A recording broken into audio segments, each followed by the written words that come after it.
입시 설명회 오신 분들 감사하고요. 저는 일창영학원의 원장 이창용입니다. 우선 설명회에 대해서 개괄적으로 먼저 말씀을 좀 드릴게요. 오늘 우선 제가 대학원 입시 준비에 관련해서 보내주면 안 돼? 여기 마이크 꺼주셔야 돼요. 들어오신 분들. 예, 대학원 입시 유형 및 준비 방법에 대해서 좀 말씀을 드리고요. 선생님들 저희 라이팅을 담당하시는 양실 선생님, 그 다음에 통역 담당하시는 허움 선생님이 또 간단하게 수업 소개도 좀 하고 구체적인 내용을 좀 얘기하고요. 전반적으로 Q&A를 받는 시간을 좀 갖도록 할게요. 오늘 여기 현장에 오신 분들은 내년 입시에 관심이 있어서 오신 거 맞죠? 맨 뒤에 분도 마찬가지고요. 오케이. 자, 일단 매년 10월 셋째 주에 한국외대하고 이화여대 시험이 있습니다. 토요일 날 시험을 보게 되는데 조금 가변적이긴 한데요. 원래는 마지막 주에 보다가 최근 몇 년 사이에 세 번째 주로 바뀌었어요. 한국외대하고 이화여대가 있고 그 외에 서울외대, 중앙대 등등해서 기타 대학원들이 있습니다. 그래서 우선은 10월 셋째 주에 한국외대하고 이화여대 시험을 보고 그 다음에 입시가 이루어져요. 그래서 순차적으로 이루어지니까 그렇게 이해하시면 되겠고, 오늘 설명에는 한국외대하고 이화여대를 중심으로 좀 말씀을 드리고요. 아무래도 가장 선호하는 대학원이 두 대학원이다 보니까 그렇게 좀 설명을 드리도록 할게요. 우선 한국외대는 1차, 2차로 시험이 나눠지는데요. 1차 시험 같은 경우에는 기본적으로 글쓰기 시험이라고 보시면 되겠고요. 글쓰기는 우선 두 가지 유형으로 나눠져요. 영어를 듣고 한국어로 요약하는 섹션이 있고요. 한국어를 지문으로 텍스트로 주어지고 한국어를 영어로 요약하는 섹션이 있어요. 이해되십니까? 오케이. 한국어를 영어로 요약, 영어를 한국어로 요약이에요. 그런데 영어는 오디오예요. 귀로 듣고 하셔야 돼요. 텍스트가 없어요. 한국어는 텍스트가 주어져요. 이해되시죠? 각각 주어지는 시간이 현실적으로 그러니까 글을 쓸 수 있는 시간이 길지가 않기 때문에 상당히 빨리 써야 된다고 생각하셔야 되고요. 그 다음에 두 개의 섹션이 더 있는데 영어를 한국어로 요약할 때 주어진 내용을 토대로 해서 에세이를 쓰는 질문을 줍니다. 가령 인공지능 발전에 대해서 어떻게 생각합니까? 만약에 주제가 인공지능이었다면 이런 식의 질문이 나온 거에 대해서 또 간단하게 에세이를 쓰셔야 돼요. 오케이? 총 1시간 반 동안 요 4개의 섹션이, 그러니까 한국어도 마찬가지예요. 한국어에서 주어진 텍스트에 주어진 주제를 가지고 또 마찬가지로 질문을 던지고 거기에 대해서 본인이 영어로 써야 돼요. 오케이? 그래서 영어는 총 3개를 써야 되고 한국어는 하나인 거예요. 이해되세요? 오케이?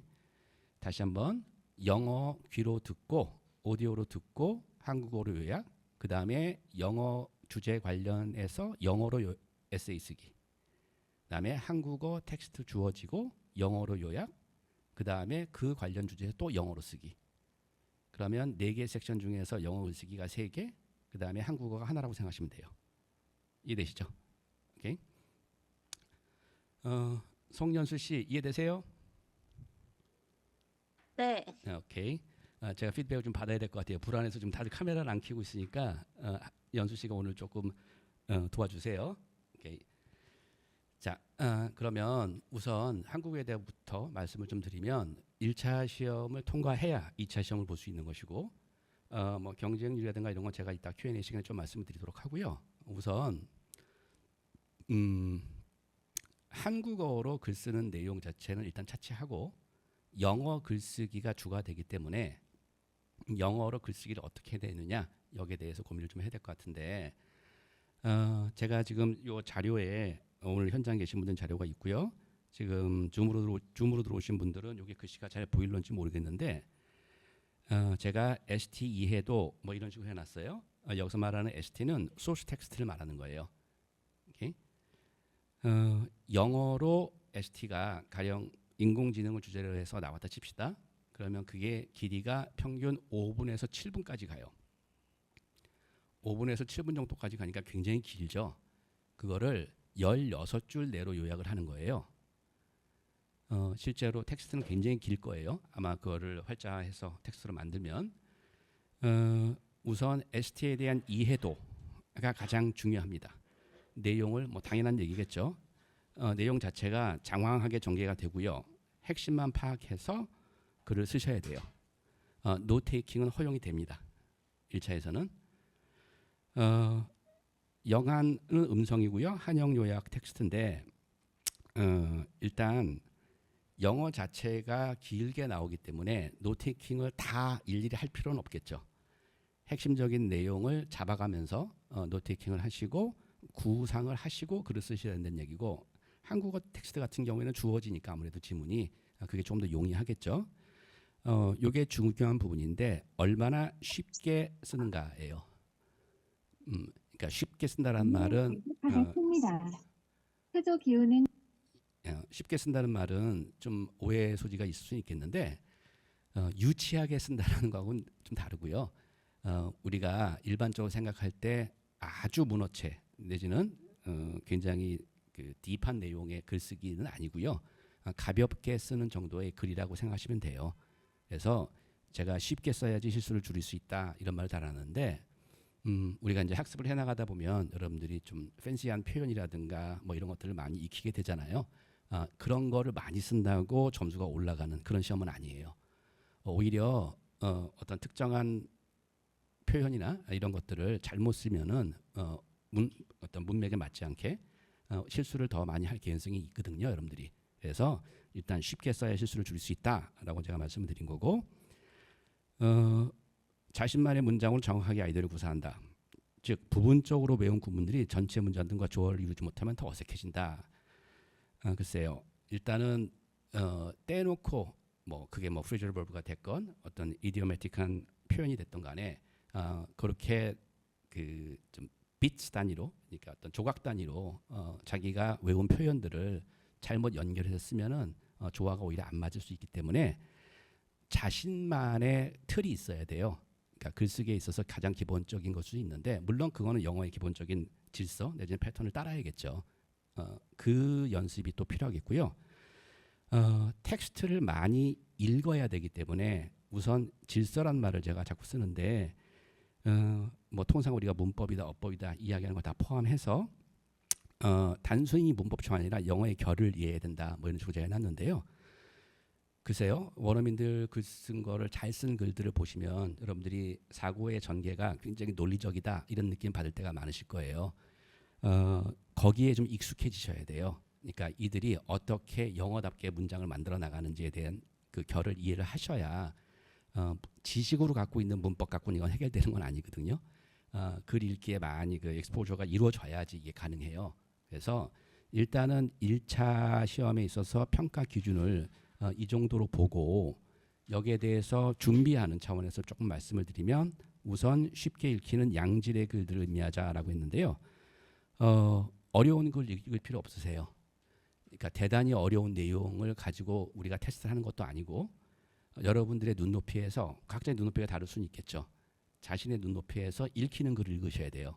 자기가 소화가 안 되는 거를 일일이 단어 찾아가면서 꾸역꾸역 보는 게 아니고, 어느 정도 내가 물론 사전에 도움을 좀 받아야 되는 경우는 있겠으나 적어도 내가 쭉쭉 읽을 수 있는 글을 선택하시는 게 좋고, 양질의 글들이라는 거는 이것도 좀 혼란스러울 수는 있겠는데, 지금은 우리가 정보가 너무 넘쳐나는 세상이니까 그게 뭐 블로그가 됐건 유튜브가 됐건 뭐가 됐든 간에 많은 텍스트를 우리가 접하게 되잖아요. 근데 아무래도 시험이라는 걸 준비할 때는 제대로 어느 정도 reliable한 사람들이 쓴 글을 보시는 게 좋겠죠.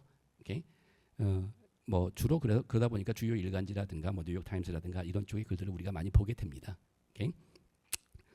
문법 어법에 대해서는 뭐 당연히 필요한 거죠. 글쓰기를 하려면. 근데 특히 관사, 명사, 시제, 그리고 수 여기 빠져 있는데 여기에 대한 개념을 어느 정도 잡고 가셔야 돼요. 특히 우리 학생들이 약한 부분이, 저도 가르치다 보면 관사라든가 수에 대해서는 굉장히 약하더라고요. 그런 부분에 대해서는 공부를 하셔야 됩니다. 마찬가지로 이것도 선생님들의 도움도 받아야 되고 글 읽기를 통해서 여러분들이 깨우쳐 나가야 되는 부분이 되겠고요. 단어와 표현은 액티브한 것과 패시브한 것을 좀 구분하자. 앞에서 조금 쉽게 글을 쓰자라는 거하고도 일맥상통하는 얘기인데 액티브하다는 거는 내가 어떤 단어나 표현을 공부하게 됐는데 이걸 내가 쓸만한 것들 있잖아요. 그리고 실제로 빈도수가 높은 것들, 실제 원어민들이 많이 쓰는 것들, 이것들은 액티브한 것이고 이런 것들은 적극적으로 내가 체득을 해야겠죠. 그냥 쓱쓱 넘어가면 안 되겠죠. 그리고 패시브한 거는 좀 대비되는 개념으로 여러분들이 듣거나 눈으로 봤을 때 이해만 할 수 있으면 돼요. 내가 쓸 말들은 아니에요. 어차피 내가 써봤자 별 의미가 없어요. 그러니까 오히려 문장만 복잡해져요. 오케이? 이런 경우들도 있으니까 이건 좀 구분해서 익혀나가시는 게 좋겠고 글쓰기 연습을 할 때 우리가 필사를 또 하게 되는데요. 말 그대로 매뉴스크라이브 하는 겁니다. 여러분들 직접.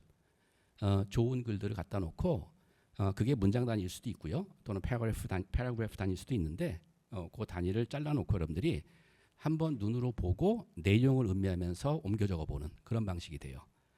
그리고 좀 유치하지만 글씨 연습하셔야 됩니다. 아직까지 시험이 원시적으로 볼펜으로 실제로 펜으로 여러분들 써야 돼요. 이게 잘 안 돼갖고 저도 학생들 그 첨삭하다 보면 도대체 무슨 단어 써놓은 건지 알 수가 없는 경우들이 있어요. 이러면 시험에서 굉장히 불이익을 당할 수밖에 없어요. 그 다음에 일단 기본을 갖추면 써보자. 이건 뭐냐면 글쓰기가 바로 되지는 않죠. 일단 인풋이 충분하지 않은 사람들이 그냥 초등학생이 일기 쓰듯이 써봐야지 이렇게 덤비는 거는 저는 별 의미가 없다고 보고 어느 정도 기본을 갖추고 인풋을 쌓고 써보자는 얘기고 요거는 에세이와 관련된 건데 같은 아이디어를 전달하는 것이라면 과감하게 쉽게 접근하자. 그러니까 개인견에 즉 에세이를 쓸 텐데 주어진 질문의 내용이 예를 들어서 오늘 자꾸 인공지능 얘기를 하는데 인공지능의 발전이 뭐 인류에 미치는 영향에 대해서 본인은 어떻게 생각하는가 뭐 이런 게 나왔다면 주어진 시간은 그 섹션에서 한 20분이 채 안 되는데 그걸 가지고 뭐 대단한 아이디어를 구상하고 그럴 필요 없다는 얘기예요. 유치해도 돼요. 내용은 영어만 좋으면 돼요.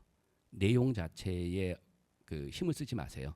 그냥 깔끔하게 영어로 쉽게 접근해서 그냥 쉽게 쓴다. 언제나 이런 접근하시는 게 유리하고요. 1차를 통과하게 되면은 이제 2차 시험을 보게 되는데 한국외대 같은 경우 영안 통역, 한영 통역을 하게 됩니다. 뭐 주어지는 시간은 개인마다 차이가 있고요. 주제도 매해 바뀌고 또 주제가 그해 시험에서 단일 주제로 이루어지는 게 아니라 한 8개, 10개씩 가지고 와서 랜덤하게 봅니다. 시험을. 그래서 일단은 똑같아요. 우리가 영안 통역을 하건 한영 통역을 하던 간에 중심 아이디어 중심으로 사고를 할 수밖에 없겠죠. 결국 이걸 이해를 못하면 떨어집니다. 가장 큰 메이저한 어떤 그 메인 포인트가 뭔지를 논하지 못하면 떨어지는 시험이고 논리력인데요. 이건 주로 영한에서 제가 강조하는 부분인데 한국어를 구사할 때 기본적으로 논리에 맞게 한국어가 나오는지 오케이? 이 점도 평가 기준이 되겠고 영한을 할 때 구술 능력은 너무 당연한데 제가 자연스러운 단어 선택과 시원한 느낌을 주는가 뭐 이렇게 해놨는데요.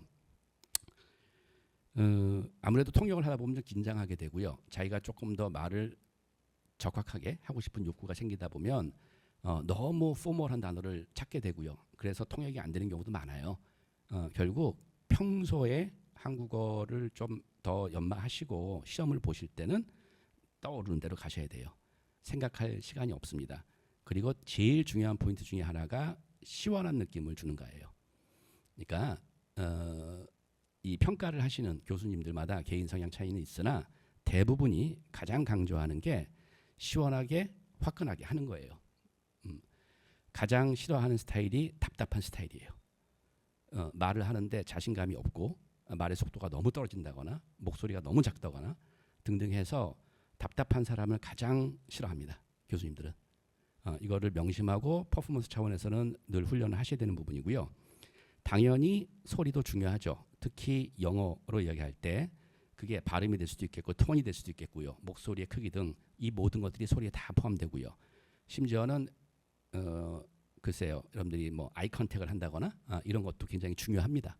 그런 요소도 어차피 이것도 인터뷰이기 때문에 그리고 영어 구술 능력을 얘기할 때 TT는 이제 타겟 텍스트가 되니까 결국 여러분들이 아웃풋이 되는 건데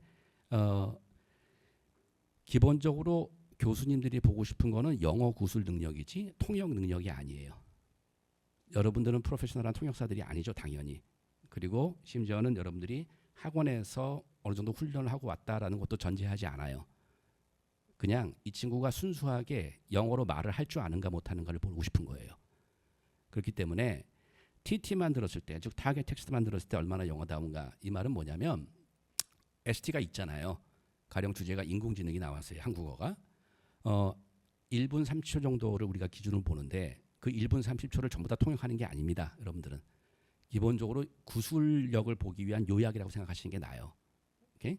그리고 그거를 전개해 나갈 때 원래 ST에서의 원문의 그 말 그대로 워드 포 워드로 해석하는 게 아니기 때문에 내용이 조금은 벗어날 수는 있어요. 살짝. 그런데 영어 자체만 봤을 때는 훌륭해. 그러면 얼마든지 통과되는 시험이에요. 원문의 내용과 조금 벗어났다. 내지는 뭐 한국어는 뭐라 했는데 얘는 영어 단어를 그거 선택을 안 했어. 이렇게 해서 떨어지는 시험이 아니에요. 이해되세요? 오케이. 2차 준비는 우선 아이디어를 덩어리로 묶어내는 연습이라고 제가 해놨는데요. 우리가 이제 청크란 말을 쓰는데 가끔 의미에도 청크가 있다는 얘기죠. 덩어리가 있다는 얘기고 어떤 내용을 그게 영어가 일단 영한이니까 영어로 들었을 때 제가 타픽 센텐스 중심으로 사고를 한다고 했는데 보통은 문어체로 우리가 시험을 보기 때문에 영한 같은 경우에 글이에요. 글을 가져다 놓고 교수님이나 원어민 교수님이 읽어준단 말이에요. 현장에서 2차 같은 경우에 글이기 때문에 어느 정도 패러그래프별로 타픽 센텐스들이 존재하고요. 그 타픽 센텐스 중심으로 사고하면서 대략 6개에서 많게는 8개 정도 아이디어의 덩어리를 6개에서 8개 정도라고 보시면 돼요. 내가 기본적으로 6개에서 8개 정도는 기억하는 훈련을 하셔야겠죠. 그렇기 때문에 아이디어라는 거는 그게 어떤 한 문장일 수도 있고 그게 한 패러그래프일 수도 있겠죠. 그건 맥락에 따라 다르겠죠. 그게 주요 아이디어면 한 덩어리고요. 이게 만약에 디테일이고 뭐 데이터라면 그 자체는 3줄, 4줄이 나와도 큰 덩어리에서 하나로 묶어볼 수 있는 거고. 무슨 말인지 되십니까? 오케이. 그 다음에 처음부터 끝까지 완결성을 갖도록 연습한다. 무슨 얘기냐면 출발과 끝이에요. 그러니까 여러분들은 2차 시험 같은 경우에는 일종의 오디션이라고 생각을 하셔야 돼요. 여러분들이 가수라고 생각하세요. 가수 지망생, 뭐 뮤지컬 지망생이라고 생각합시다. 오케이? 오디션 보러 갔는데 야, 이 곡 한번 노래 불러봐. 이런 식이에요. 소스 텍스트를 주고 네 마음대로 한번 처음부터 끝까지 네가 얼마큼 하는지 퍼폼 해야 되는 거야. 그 앞에서 정말로. 그냥 중간에 가사 생각 안 난다고 노래 안 할 수 없잖아요. 내가 박자 놓쳤다고 노래 안 할 수 없잖아요. 일단 처음부터 끝까지 완결성을 갖는 연습을 계속 해나가셔야 돼요. 그냥 부분적으로 단어 외우는 시험이 아니에요. 많이 안다고 되는 시험이 아니에요. 보여줘야 돼요. 이해되세요? 오케이. 영한 같은 경우에 문어체글을 가지고 연습하셔야 됩니다. 오케이.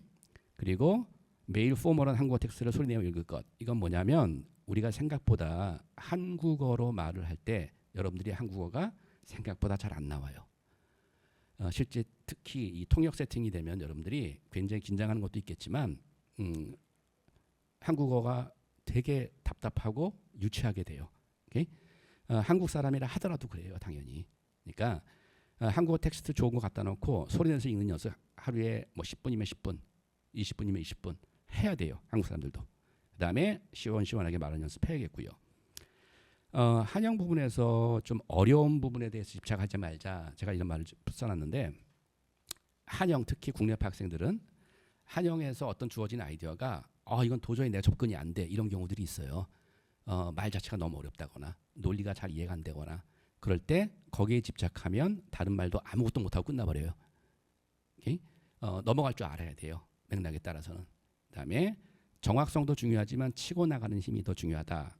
영어로 말할 때 문법 신경 써야죠. 발음 신경 써야죠. 등등. 내가 정확하게 할 거야.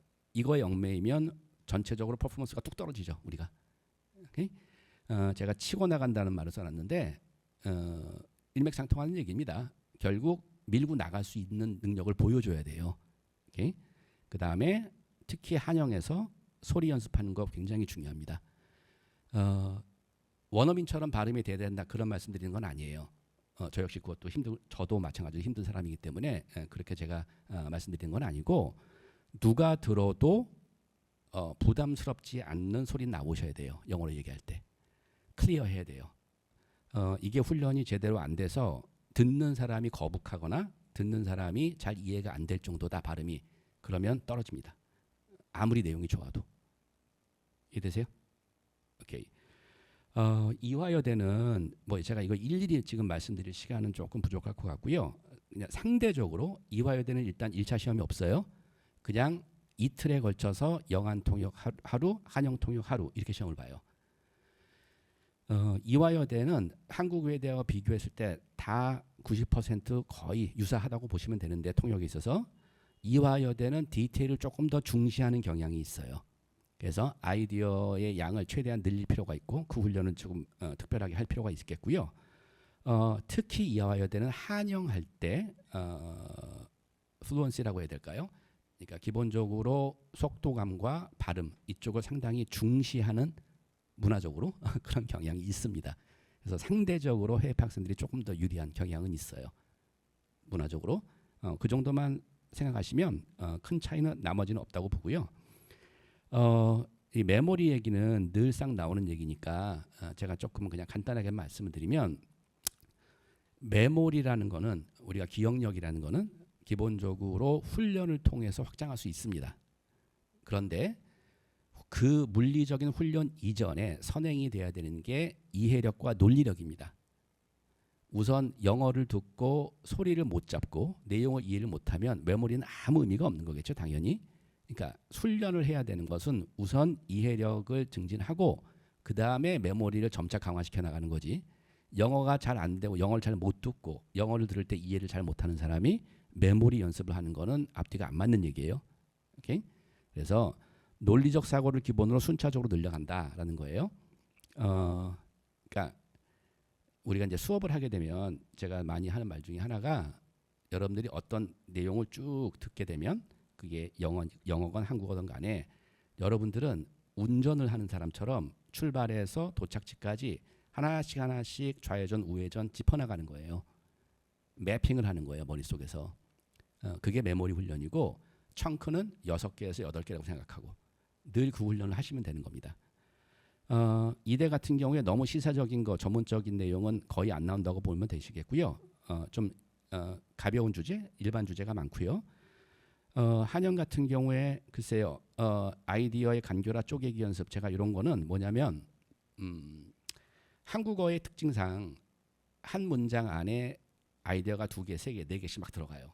뭐뭐 하여, 뭐뭐 상황에서 뭐 등등 해서 이거 내가 영어로 접근이 힘들면 쪼개야겠죠. 오케이? 그리고 simplify 해야 돼요. 단어가 주어진 한국어의 단어가 무거우면 그 단어를 치환해서 내가 쉬운 단어로 전환할 줄 알아야 돼요. 그 무거운 단어를 그대로 따라가려고 하면은 힘들어집니다. 오케이? 그다음에 똑같이 끝까지 완주하는 연습이 필요하겠고요. 오케이? 일단은 개괄적으로 제가 혼자 그냥 두서없이 좀 말씀을 드린 것 같은데 좀 더 총괄적으로 개괄적으로 말씀을 드리면 통번역 대학원 시험은 언어 능력을 기본으로 선발하는 건 맞는데 언어 능력이라는 거는 그 사람이 얼마나 스마트하냐를 보여주는 거예요. 언어 능력을 통해서 나 똑똑한 사람이에요 라고 어필을 하셔야 된다는 얘기라고요. 그게 시험이에요. 이 시험은. 특히 2차 같은 경우에는. 스스로가 객관식 시험 보듯이 이렇게 막 많이 외워서 맞추는 시험이 아니에요. 내가 퍼포먼스를 해야 되는 시험이에요.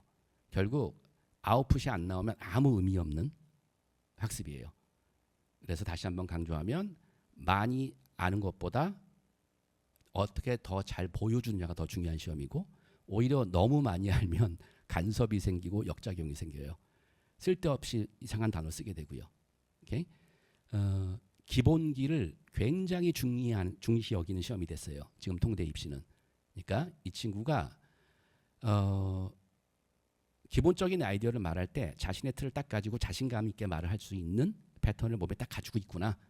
소위 우리가 세트 프레이즈라고 얘기하는 이런 이야기를 할 때 늘상 등장하는 어떤 프레이즈들이 있잖아요. 어떤 특정 주제에 특정 어떤 상황에서 그러니까 이런 것들을 얼마나 갖고 그걸 자연스럽게 쓸 줄 아는가.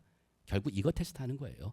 거기에 플러스로 이 친구가 얼마나 논리적이고 이해력이 좋아서 풀어갈 때 그거를 누구나 수긍할 수 있게 설득하는 힘이 있는가. 말을 할 때.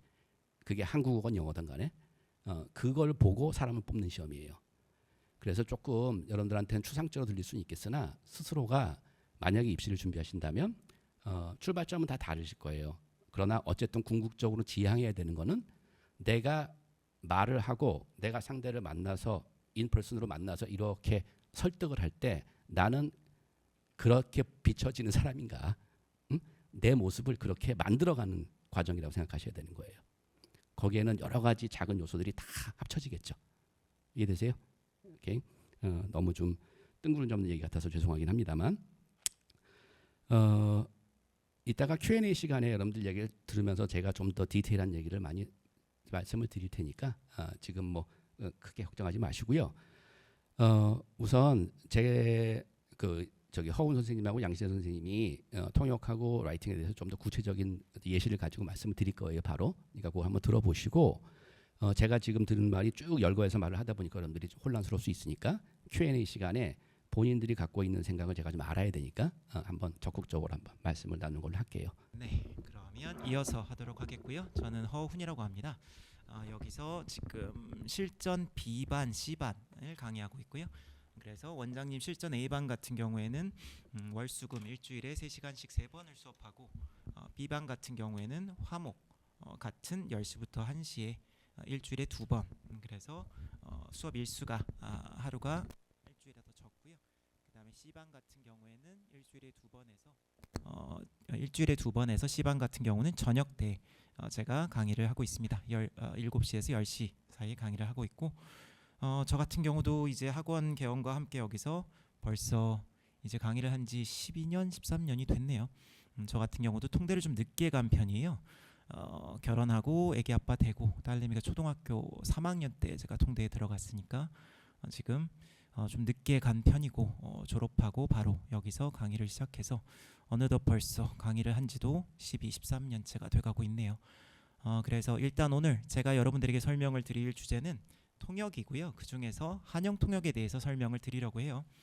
한영, 영한 통역 두 가지가 있는데 아무래도 대부분의 사람들이 끝까지 가장 어려워하는 거는 한영이에요. 그 도착어인 영어에 대한 부담 때문에 결국은 끝까지 가장 어려워하는 게 한영이고 제가 공부를 할 때도 시험 준비하면서 저도 끝까지 가장 어려웠던 게 한영이었던 것 같아요.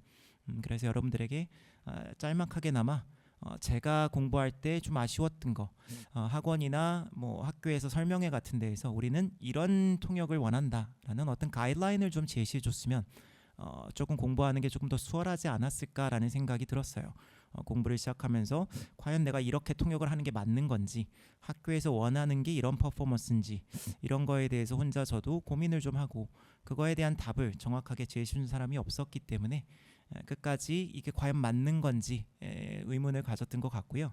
학교에 가서도 마찬가지예요.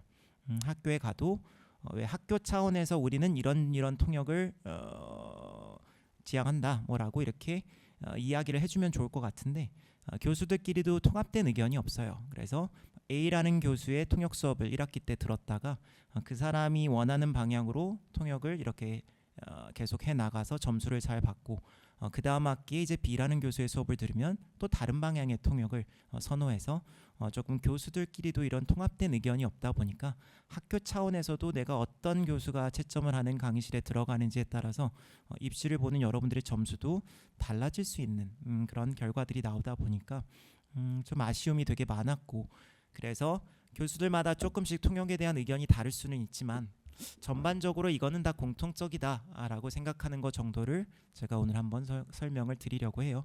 그러면 여러분들이 방향을 잡아가는데 조금이나마 도움이 되지 않을까 싶어서 준비를 해봤고요. 일단 보면 6가지로 제가 준비를 해왔는데 자연스럽고 쉽게 통역해라 라는 거고요.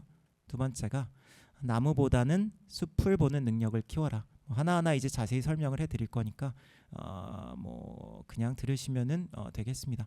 네, 이야기 전달 능력을 키워라라고요. 네 번째, 통역의 속도감을 키워라. 다섯 번째, 당당함과 자신감을 키워라. 여섯 번째, 다양한 주제에 대한 배경 지식을 키워라라는 거예요. 그러면 이제 하나하나 살펴보도록 하겠습니다. 일단 자연스럽고 쉽게 통역해라라고 하는 거는 너무 어렵고 화려한 단어나 문형을 사용하지 말아라라는 거예요. 그러니까 왜 우리가 공부를 할 때도 왜 예전에 저 학교 다닐 때 공부할 때도 뭐 33,000 단어 뭐 그래서 단어를 쭉 암기하면 동의어들을 쭉 외우잖아요.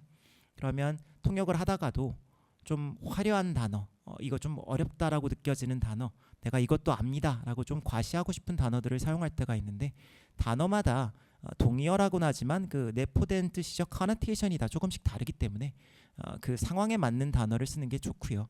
그러다 보니까 너무 화려한 문체나 화려한 문장보다는 기본적인 동사, 기본 문형, 기본적인 단어로 쉽게 하는 게 여러분들에게 더 유리합니다.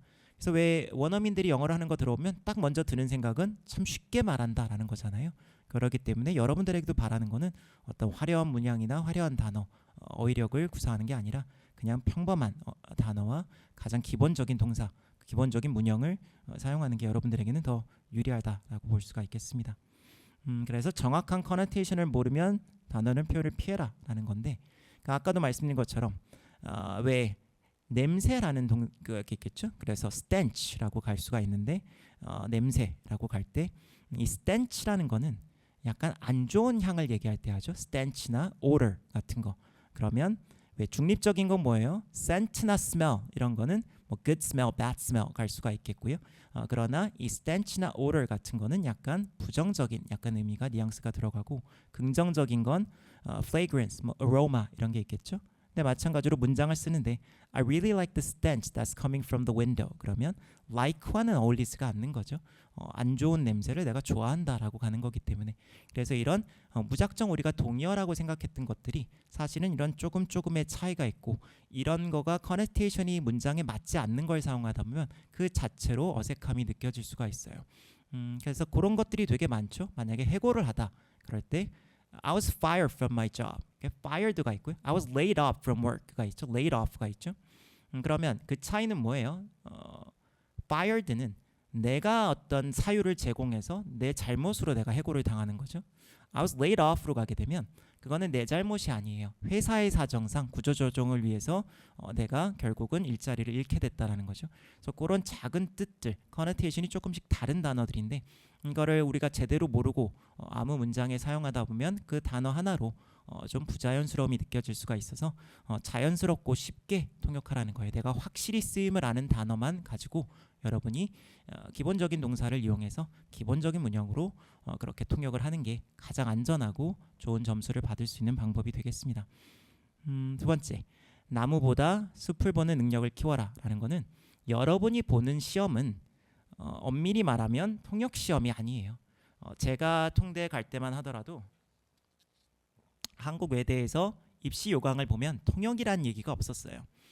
한영 통역 같은 경우에는 한국어 지문을 듣고 영어로 요약해서 말하기. 영한 통역 같은 경우에는 영어 지문을 듣고 한국어로 요약해서 말하기예요. 여러분이 이제 나중에 통대에 가서 통대생으로 통역을 배우게 되는 건 두 종류가 있겠죠. 순차 통역이 있고 동시 통역이 있잖아요. 순차 통역이야 여러분이 들은 내용을 노테이킹을 해서 받아 적고 그걸 보면서 통역을 하는 거고, 그리고 동시는 순발력을 이용해서 듣자마자 바로 통역을 하는 거기 때문에 그 두 개 통역 어떤 것도 기억력이 크게 중요하지는 않겠죠. 그런데 학교에서 보는 시험은 여러분들에게 노테이킹을 못하게 하잖아요. 그거는 사람들이 오해하는 경우가 있어요. 이거를 순차 통역 같은 퍼포먼스를 학교에서는 원하는데 어렵게 하려고 받아 적지 못하게 하는 거다라고 오해를 하는 경우가 있는데 그런 의도는 전혀 없어요. 여러분들은 아직 통역을 배우지 않은 예비 학생이잖아요. 그런 예비 학생한테 배우지도 않은 순차 통역을 학교에서는 시킬 수가 없는 거기 때문에 노트를 주면서 받아 적고 통역하세요라고 할 수가 없는 거죠. 그리고 동시 통역을 시킬 수도 없는 거고, 그러다 보니까 나중에 이 순차와 동시를 가르쳤을 때 어느 정도 잘할 수 있을지 가능성을 보고 싶은 거고요. 그래서 하는 게 요약 통역이에요.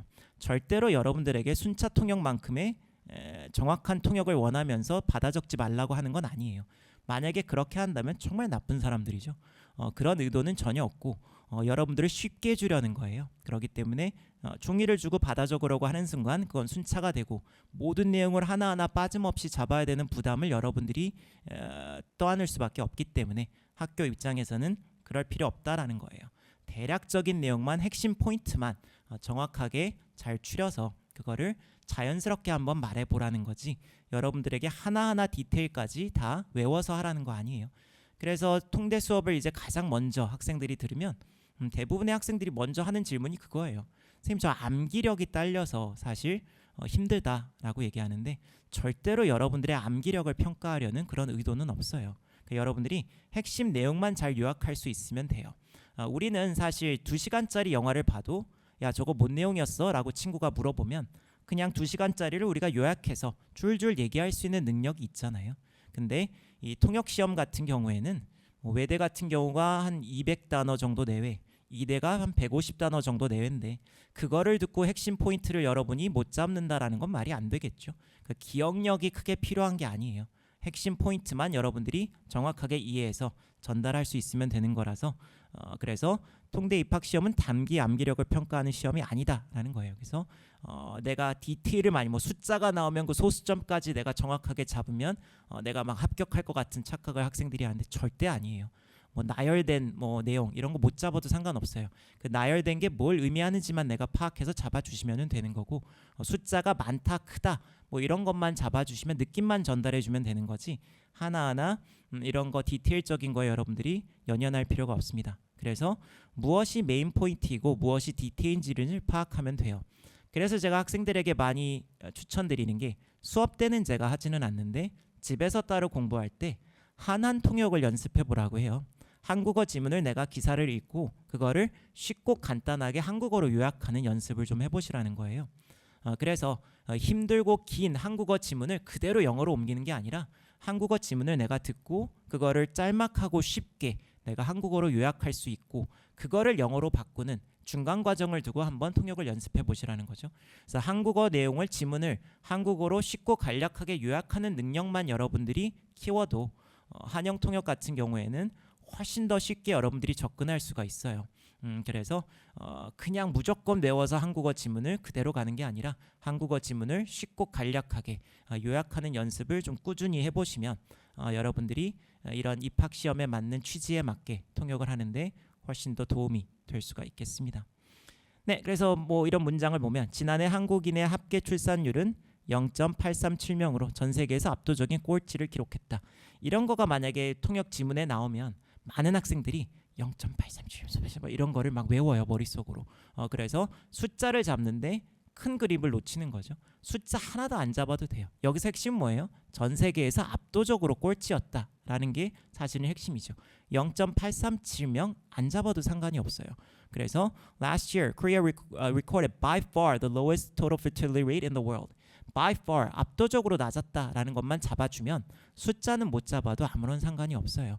그래서 여러분들이 어떤 디테일적인 거에 꽂혀서 그거를 막 외우려고 하다 보면 전체 큰 그림, 전체 이 흐름을 파악을 못하고 그냥 디테일만 툭툭 던져서 통역을 하는 경우들이 있는데 그러면 절대로 좋은 점수를 받을 수가 없어요. 그래서 핵심 포인트, 전체 내용에 신경을 쓰시고 세부적인 단어, 사람 이름, 기관 명칭 이런 거 못 잡아도 상관없어요.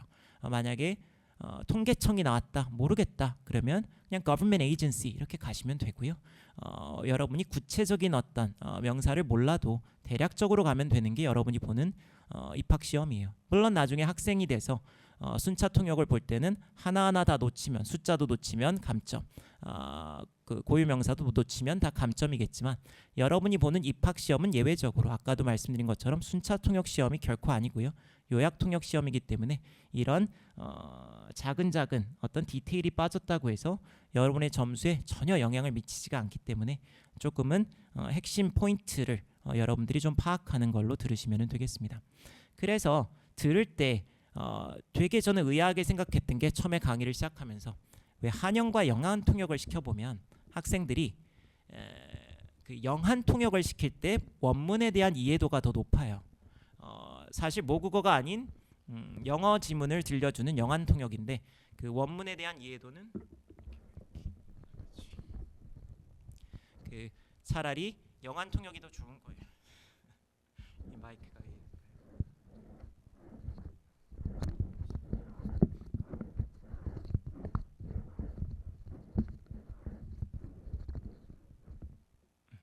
네, 그래서 원문에 대한 이해도가 이상하게 영한 학생들이 더 좋아요. 그래서 왜 그런가 했더니 영한 통역 같은 경우에는 도착어인 한국어에 대한 부담이 없다 보니까 영어 듣는 거에만 학생들이 집중을 하는 반면에 한영 통역은 그 도착어인 영어에 대한 부담감이 크다 보니까 한국어 지문을 들려줄 때 그 지문을 이해하는 데 집중하는 게 아니라 그 지문에서 단어가 나오면 아 이거 영어로 뭐라 그래야 되지? 그 단어 하나에 꽂혀서 계속 산만해지는 거예요. 그래서 여러분들에게 꼭 말씀드리는 거는 여러분들이 보는 시험은 요약 통역이기 때문에 지문을 들을 때는 한영 통역에서 그 지문 내용에만 집중해서 들으세요. 그래서 이거를 내가 어떻게 통역할지를 그때 생각하시면 안 돼요. 지문에만 집중해서 듣고 그 지문의 내용을 정확하게 파악하고 머릿속으로 정리를 시킨 다음에 그때 그 다음에 이제 통역에 들어가는 거지. 지문을 들을 때부터 영어를 어떻게 옮길까를 여러분이 고민하시면 안 되는 게 학교 시험이 되겠습니다. 그래서 전체 내용을 정확하게만 이해하고 그거를 잘만 요약할 수 있어도 여러분이 훨씬 더 쉽고 더 전략적으로 통역에 임하실 수 있습니다. 가장 큰 문제가 한영에서는 지문에 대한 이해도를 제대로 집중하지 못하고 듣고 그냥 띄엄띄엄 생각나는 부분만 통역을 하려다 보니까 내용은 많이 나오는데 연결성이 전혀 없는 거예요. 그래서 점수를 잘 받지 못하는 경우들이 많기 때문에 지문을 정확하게 듣고 그거를 요약하는 연습을 여러분이 꾸준히 해보시면 훨씬 더 쉽게 이 입학시험 통역은 여러분들이 접근할 수 있게 되겠습니다. 네, 세 번째, 이야기 전달 능력을 키워라 라는 거고요. 그래서 이야기의 흐름을 살려서 통역해라 라고 말씀을 드리겠습니다. 그래서 팩트만 나열하지 말고 접속사를 적재적소에 잘 활용하라 라는 건데 이게 뭐냐 하면 이런 디테일에만 사람들이 집중하다 보니까 생각나는 것만 툭툭 던져서 통역을 하는 거예요. 연결을 못 시켜주는 거죠. 근데 우리나라보다 영어는 접속사를 되게 사용을 많이 해요. 그래서 보면 문장과 문장 사이에 접속사를 여러분들이 잘만 써 넣어줘도 위에 문장과 아랫 문장이 어떤 관계로 이어지는 건지가 설명이 되겠죠. 그래서 중간중간에 필요한 부분에 접속사만 제대로 잘 살려주면 듣는 사람 입장에서는 어떤 흐름이 느껴지는 거예요. 팩트만 탁탁 던지면 듣는 사람 입장에서는 그게 머릿속으로 정리가 잘 안 돼요. 그래서 교수들이 평가할 때 애매한 표현이 있어요. 얘는 통역을 참 맛깔나게 해. 그게 과연 뭔지 예전에 이해가 안 갔는데 지금은 이제는 알겠어요. 흐름을 살려주는 거예요. 중간중간에 내가 정확하게 내용의 흐름을 파악하고 그 흐름에 맞게끔 중간중간에 접속사를 잘만 활용해도 듣는 사람 입장에서 내용의 흐름이 잡히게 되기 때문에 훨씬 더 쉽게 이해를 할 수가 있어서 높은 점수를 받을 수가 있겠습니다. 그래서 이제 학교 가서 순차 통역 배울 때 노테이킹을 하게 되는데 노테이킹을 어떻게 하라라고 가르치지 않아요. 교수들이 정답이 없기 때문에 어떤 사람은 그냥 일일이 다 받아 적는 사람이 있고 어떤 사람은 기호화해서 뭐 이렇게 하는 사람들도 있고 다양해요. 근데 대부분의 교수들이 권장하는 방법이 키워드랑 접속사예요. 그래서 키워드를 적어서 그 단어를 가지고 기억력을 끄집어내서 통역을 하는 거고 접속사를 통해서 문장과 문장 사이의 관계를 내가 이해하면서 통역을 하게끔 하는 거예요. 그래서 접속사가 나중에도 여러분들이 학교에서 순차 통역을 할 때도 상당히 중요하기 때문에 여기서도 마찬가지 요약 통역이지만 핵심을 파악해서 전달할 때 문장과 문장 사이에 필요한 부분에 접속사만 제대로 사용해도 이야기의 흐름을 살릴 수가 있기 때문에 훨씬 더 좋은 점수를 받을 수가 있겠습니다. 그 다음에 강조할 부분은 확실히 강조해라 라는 거죠. 연설을 잘하는 사람들을 보면 오바마 같은 경우도 보면 말할 때 정말 자기가 강조하고 싶은 부분에 속도가 늦어지고 그 다음에 목소리가 좀 커져요. 그래서 같은 이야기를 하다가도 어느 부분에서 목소리가 커지고 이게 속도가 늦어지는지에 따라서 듣는 사람 입장에서 이게 중요한 부분이구나 라고 캐치를 할 수 있게 되기 때문에 여러분들도 약간 발화 속도나 어떤 톤에 좀 조정을 줄 수 있으면 가장 좋아요. 그래서 강조할 수 있는 부분에 조금 더 크게 말하든지 이런 것들이 필요한데 사실 긴장한 상황에서 여러분이 통역을 시험을 보는데 그것까지는 사실 기대하기가 힘들어요. 그래서 일단은 일정한 발화 속도와 일정한 톤이라도 유지를 하는 연습을 여러분이 하실 필요가 있어요. 가장 안 좋은 게 여러분이 반대로 하는 거예요. 언제 속도가 늦어지고 목소리가 작아지냐 하면 자신이 없는 부분에서 그래요. 여러분이 이렇게 통역을 하다가 이 부분이 좀 애매하고 자신이 없을 때 목소리가 이렇게 기어 들어가고 속도가 늦어져요. 그러면 오히려 교수들한테 나 이 부분 잘 몰라요 라고 여러분이 말해주는 거와 같은 거예요. 그래서 사실 when in doubt, shout라는 소리를 많이 해요. 내가 좀 의문이 갈 때 오히려 목소리를 더 키워라라는 거예요. 그러면 그거를 모르고 지나갈 수도 있어요. 교수들도. 그렇기 때문에 여러분이 굳이 강조해서 내가 이 부분 잘 이해가 안 갔고 이 부분이 좀 어렵다라는 거를 굳이 내세울 필요가 없겠죠. 그래서 아까 말한 것처럼 여러분이 좀 마음적 여유가 있다면 강조할 부분에 좀 목소리를 높이고 속도도 좀 낮추고 이렇게 조절을 할 수 있으면 가장 좋겠지만 그렇게까지는 여러분이 아마 긴장된 순간에서 하기가 힘들 거고, 그래서 하지 말아야 되는 거는 자신 없는 부분에서 목소리가 작아지고 발화 속도가 늦어지는 거예요. 그래서 그냥 일정하게라도만 가면 어느 정도는 여러분들이 좋은 점수를 받을 수가 있기 때문에 일정한 속도와 일정한 톤을 유지하는 연습을 하실 필요가 있겠습니다. 그래서 그다음 통역의 처음과 끝이 합격을 좌우한다. 이거는 뭐냐면 특히 외대 같은 경우가 더 그래요. 그러니까 이대와 외대의 차이는 아까 통역의 분량도 외대가 살짝 좀 긴 부분이 있지만 가장 큰 차이는 1차 시험의 유무예요. 그러니까 외대는 1차 시험이라는 관문을 통과한 학생들을 가지고 통역 시험을 보기 때문에 채점을 하는 교수 입장에서는 조금 마음이 편하죠. 왜냐하면 벌써 영어 실력은 우리가 한번 걸러서 평가를 했다라고 생각하기 때문에 이 중에서는 누구를 뽑든지 간에 기본적인 영어 실력은 일단 검증이 된 애들이다라고 생각하기 때문에 조금은 느슨하게 더 평가를 하는 경향이 있고요. 이대 같은 경우에는 이제 통역 시험만 가지고 학생들을 뽑다 보니까 조금 더 꼼꼼하게 채점을 하는 경향이 있고요. 그래서 현장에서 점수를 매기는 것뿐만이 아니라 녹음을 해놓은 거를 다시 들으면서 또 수정하기도 해요. 근데 외대 같은 경우에는 그 현장에서 받은 느낌으로 그냥 점수를 매기면 그게 끝이에요. 그래서 외대 같은 경우에는 사실 특히나 더 그런데 교수들이 우리가 생각하는 것보다 막 유심히 듣지 않아요. 우리가 통역하는 걸 그냥 이렇게 듣고서 느낌만 가지고 이래 얘 괜찮다 싶으면 거기서 점수를 매기는 경향들이 있는데 그래서 보면 앞과 끝이 제일 중요해요. 그러니까 교수들마다 성향이 다른데 어떤 분들은 앞에 부분을 되게 집중해서 들은 다음에 마음에 들면 그때 점수를 되게 머릿속으로 정해놔요. 얘 괜찮네 라고 그냥 정해놓고, 그리고 어떤 분들은 끝에 어떻게 임팩트를 줬는지를 가지고 점수를 매기는 분들이 계세요. 근데 대부분의 그 어떤 교수들 가운데를 중요하게 여기는 사람은 별로 없어요. 그래서 내가 만약에 처음이 막 무너지고 중간을 깔끔하게 하고 뒷부분에 또 무너진다면 좋은 점수를 받기가 힘들어요. 그래서 가장 확률적으로는 가장 좋은 거는 마무리를 좀 잘 줘야 돼요. 내가 조금 중간에 좀 당황하는 부분이 있었고 틀린 부분이 있었어도 마무리를 깔끔하게 잘하면 그게 기억에 가장 많이 남기 때문에 점수에는 가장 큰 영향을 미치기 때문에요.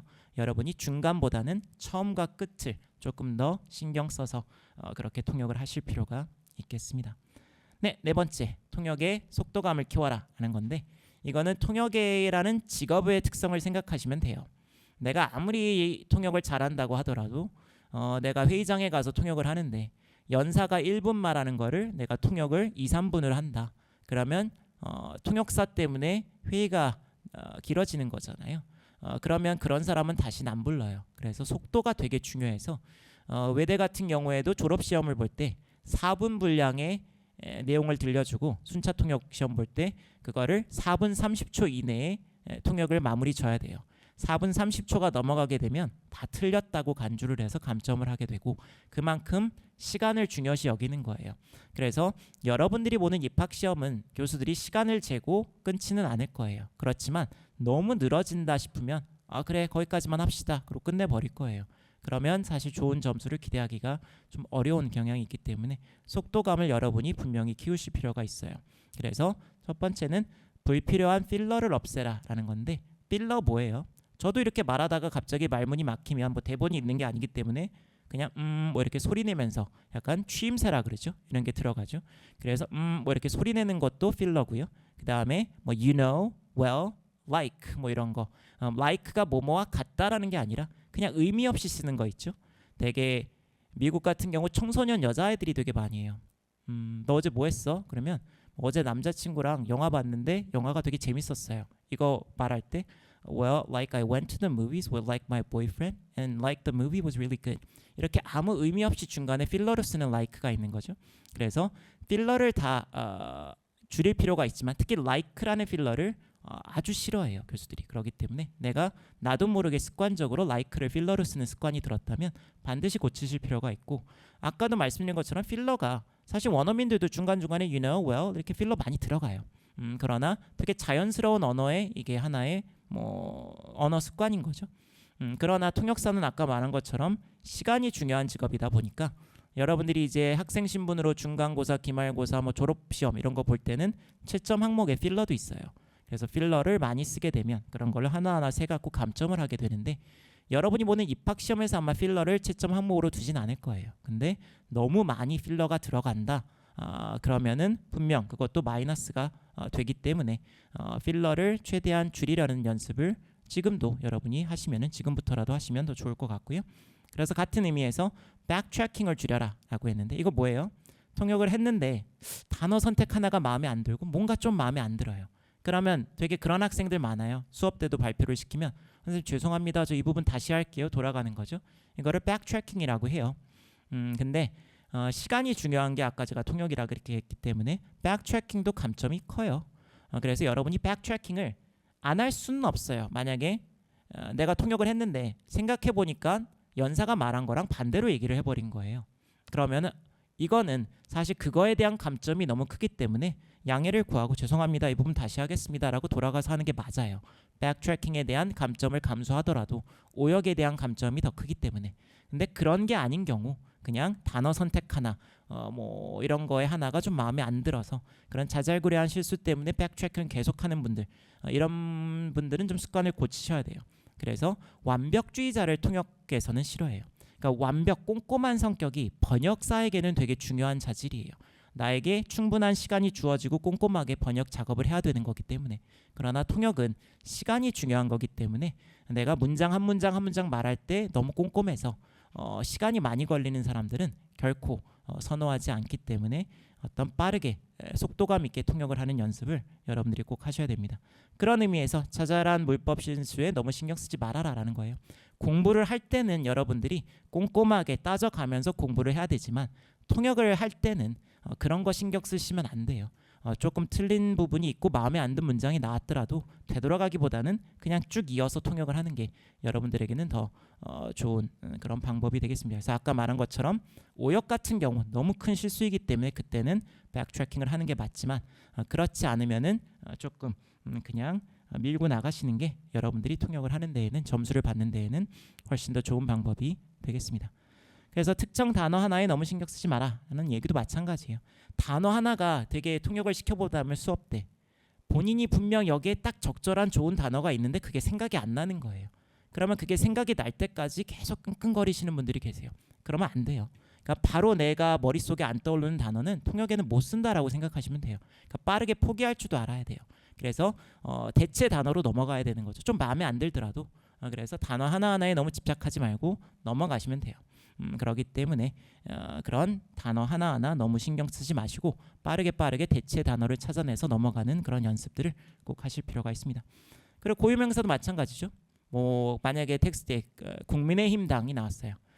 People's Power Party 이게 갑자기 생각이 안 나요. 그러면은 그것 때문에 막 이거 잡아야 돼 막 고심하시는 분들인데 안 해도 되죠. 그냥 ruling party 가도 되고요, conservative party 가도 되고 그냥 대체 단어를 생각해서 빨리 가는 게 낫고요. 이래저래 다 안 나는데 이 단어 없이는 통역이 안 돼요. 그러면 어쩔 수 없어요. 국민의힘당 그러고 넘어가세요. 그러면 교수들이 웃겠지만 나머지 부분을 여러분이 당황하지 않고 한다면 분명 합격할 수 있어요. 다만 그 단어에 꽂혀서 그 단어를 생각해내려고 시간을 끌고 더 이상 진전이 안 된다면 여러분은 100% 탈락인 거예요. 그래서 단어가 마음에 안 들고 생각이 안 나도 거기에 대처하고 빨리빨리 넘어갈 수 있는 능력을 여러분이 키우셔야 되는 부분이 분명히 있습니다. 네, 5번째, 당당함과 자신감을 키워라. 이거는 그 시험장의 중압감도 이겨내지 못하는 사람은 통역사가 될 수 없다. 이게 교수들이 갖고 있는 생각이에요. 성격은 잘 안 바뀌어요. 저도 이제 올해로 딱 이제 만으로 50이 됐는데 50년을 살다 보니까 제 성격 안 바뀌어요. 왜 군대 가면 좀 게을렀던 성격이 좀 나아지긴 하잖아요. 그거는 군대에서 나를 부지런하게 만드는 스트레스 요인이 있었기 때문이죠. 제대하고 나서 그거 사라지면 바로 원래 성격으로 돌아와요.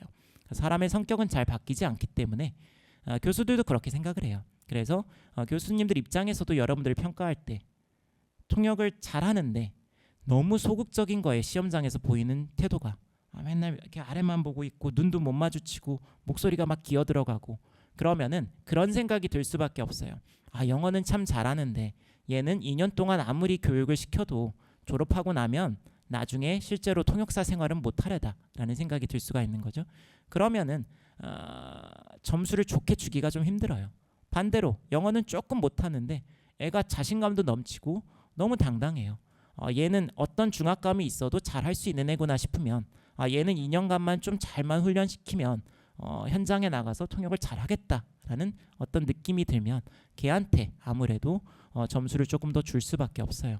그래서 이런 성격적인 면도 무시할 수가 없기 때문에 여러분들이 시험장에서 그러니까 여러분들이 한번 고민을 해보셔야 돼요. 내가 과연 통역사로서 생활을 할 수 있는 성격인지 이런 거를 한번 고민을 나한테 맞는 직업인지를 여러분들이 고민해 볼 필요가 있는데 그게 아니고 당장 시험에 붙는 게 문제라면 사실 그 짧은 10분이라는 시간 동안은 여러분의 성격을 숨길 수는 있어요. 그래서 의도적으로라도 조금은 당당함을 보이면서 여러분들이 조금 자신감 있는 모습을 보여줄 수 있도록 노력을 좀 하실 필요가 분명히 있겠습니다. 네, 실력은 노력을 통해서 발전시킬 수 있지만 성격은 고치기 어렵다. 마찬가지 아까 말씀드린 것처럼 이런 생각들을 많이들 가지고 있고 실제로 그렇다라고 하죠. 그러다 보니까 여러분의 성격적인 측면을 분명히 평가할 수밖에 없기 때문에 시험장에서는 자신감 있는 모습을 꼭 보여주실 필요가 있습니다. 아무리 훌륭한 통역사라도 항상 완벽한 통역을 할 수는 없다. 여러분들이 생각하는 것처럼 모든 통역사가 어떤 상황에서도 주어지는 어떤 내용을 정확하게 통역할 수 있을 거라고 생각하실 필요는 없어요. 예전에 제가 걸프전이 있었을 때 CNN에서 통역하는 거를 이렇게 딱 틀어서 그때 통역사가 될 생각도 없었고 그냥 뉴스를 보겠다고 틀었는데 내용들을 보니까 한 3분의 1 정도를 빼먹고 통역을 하는 거예요. 아무런 준비 없이 갑자기 전쟁이 터지니까 통역사 섭외해서 데리고 온 거죠. 그러다 보니까 여러분이 되게 보는 동시통역 같은 경우에는 기존의 내용에 대한 어떤 회의도 있고 그리고 대통령 연설 같은 경우에는 연설문도 미리 받아요. 그렇기 때문에 완벽한 통역을 하는 거지 그 어떤 통역사도 갑자기 예상에 없던 지문이 나왔을 때 통역을 하라고 하면 완벽하게 하는 사람이 없어요. 2학년 때 통대에서 외대 같은 경우에는 그 회의실에서 어떤 강사를 초빙해서 강사가 강연을 하고 졸업생들 중에 일부를 초청해서 통역을 시켜요. 그래서 학생들이 그거를 들으면서 선배들이 통역하는 내용을 듣는 거예요. 그러니까 졸업생들 중에서도 가장 열심히 활발하게 활동하고 가장 잘한다는 사람들을 섭외해서 왔겠죠. 근데 저도 아직도 기억이 나는 게 연사가 나왔는데 좀 내용이 어려웠어요. 그랬더니 그 통역을 하는 선배분이 계속해서 마이크가 이상합니다. 이 부분 잘 안 들려요. 안 들려요. 이러는 거예요. 계속해서. 근데 이상하다 싶어서 이렇게 듣는데 어려운 부분에서만 계속 똑같이 그런 말을 하는 거예요. 그러니까 안 들리고 잘 이해가 안 가는 거죠. 그래서 이 마이크 핑계를 댔다라고 저는 판단을 했는데 마찬가지예요. 그러니까 그 누구도 완벽하게 할 수는 없고요. 완벽하게 여러분들이 시험장에서 할 거라고 기대하는 교수도 없어요. 다들 실수하고 그래서 그 중에서 가장 실수가 적고 차분하게 하는 학생을 뽑는 거기 때문에 절대로 여러분들이 부담감 갖지 말고 조금 실수해도 돼요. 최대한 실수를 줄이고 차분하게 잘만 하시면 된다라고 말씀드리겠습니다. 네, 6번째 다양한 주제에 대한 배경 지식을 키워라라는 거예요. 제가 이렇게 학생들을 지금 10년 넘게 가르치다 보니까 주제에 따라 편차가 큰 학생은 합격률이 떨어져요. 그러니까 학생들 가운데 어떤 주제는 기가 막히게 잘하고 어떤 주제는 확 무너지는 학생들이 있는데 그런 학생들보다 그냥 꾸준하게 어떤 주제가 나오든지 간에 완벽하진 않더라도 어느 정도 꾸준한 퍼포먼스를 보여주는 학생들이 결국은 붙어요. 그러니까 시험장에서 내가 어떤 내용이 나한테 걸릴지 모르기 때문에 주제에 따라 편차가 큰 학생은 확률적으로도 너무 힘들어요. 그래서 여러분들이 다양한 주제들에 대한 배경 지식을 좀 키워야 돼요. 내가 모든 내용의 전문가가 될 수는 없지만 그래도 다양한 주제에 대해서 조금이나마 그런 지식들을 조금씩 쌓아간다면 그 어떤 주제가 나오더라도 여러분들이 대처할 수가 있기 때문에 준비를 하셔야 되고, 그런 면에 있어서 출제 빈도가 높을 것으로 예상되는 주제들을 한번 여러분들이 추려보셔야 돼요. 기본적으로 경제, 안보, 사회, 환경 뭐 이런 것들이 있겠고, 그 해에 따라서 어떤 특별한 주제들이 있겠죠. 올해 뭐 계엄령 같은 것도 계속해서 이슈가 될 거고, 지금 정치 상황, 뭐 환율, 뭐 양자 컴퓨터 이런 것도 있겠죠. 그러다 보니까 결국은 이런 주제들도 여러분들이 한번 스스로 예상을 해볼 필요가 있어요. 그래서 그 주제들에 따라서 내가 약한 주제가 뭔지 한번 여러분들이 생각을 해보시고, 약하다라고 생각하는 주제들의 시간을 조금 더 할애해서 여러분들이 공부를 해보실 필요가 있고요. 그래서 마지막으로 여러분들이 드릴 말씀은 매일매일 신문 하나는 꼭 정독해라 라는 거예요. 학교에서도 교수 중에 한 분이 그런 말씀을 하셨어요. 여러분이 통역사를 하려면 무조건 아침에 일어나면 해야 되는 게 신문을 하나를 쭉 정독하라는 거예요. 어떤 신문인지는 상관없고 한번 쭉 정독을 하라는 거예요. 그래서 그런 걸 습관화하고 다양한 주제들에 대한 지식을 여러분들이 키워나가야지만 합격률뿐만이 아니라 나중에 통역사로 생활하는 데 있어서도 필수이기 때문에, 오늘 제가 쭉 길게 얘기한 것 중에 딴 거 하나도 여러분들이 기억 안 나고 지키지 않더라도 당장 내일부터 여러분이 통역사가 되겠다라고 마음먹으신 분들은 아침부터 신문 하나라도 쭉 읽어보세요.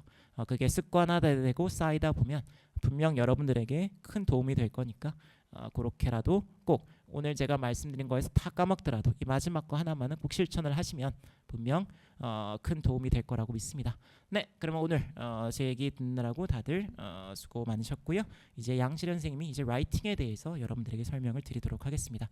그러면 저는 이만 들어가도록 하겠습니다. 저는 라이팅 수업을 담당하고 있는 양실애라고 합니다. 1차 시험이 라이팅이죠. 예, 한국어로 된 글을 그러니까 통대 시험장에 들어가시면 그 첫날 1차 시험이 글쓰기인데 영어를 들려줘요. 영어를 듣고 한국어로 요약하고 관련된 글을 영어로 쓰라 그럽니다.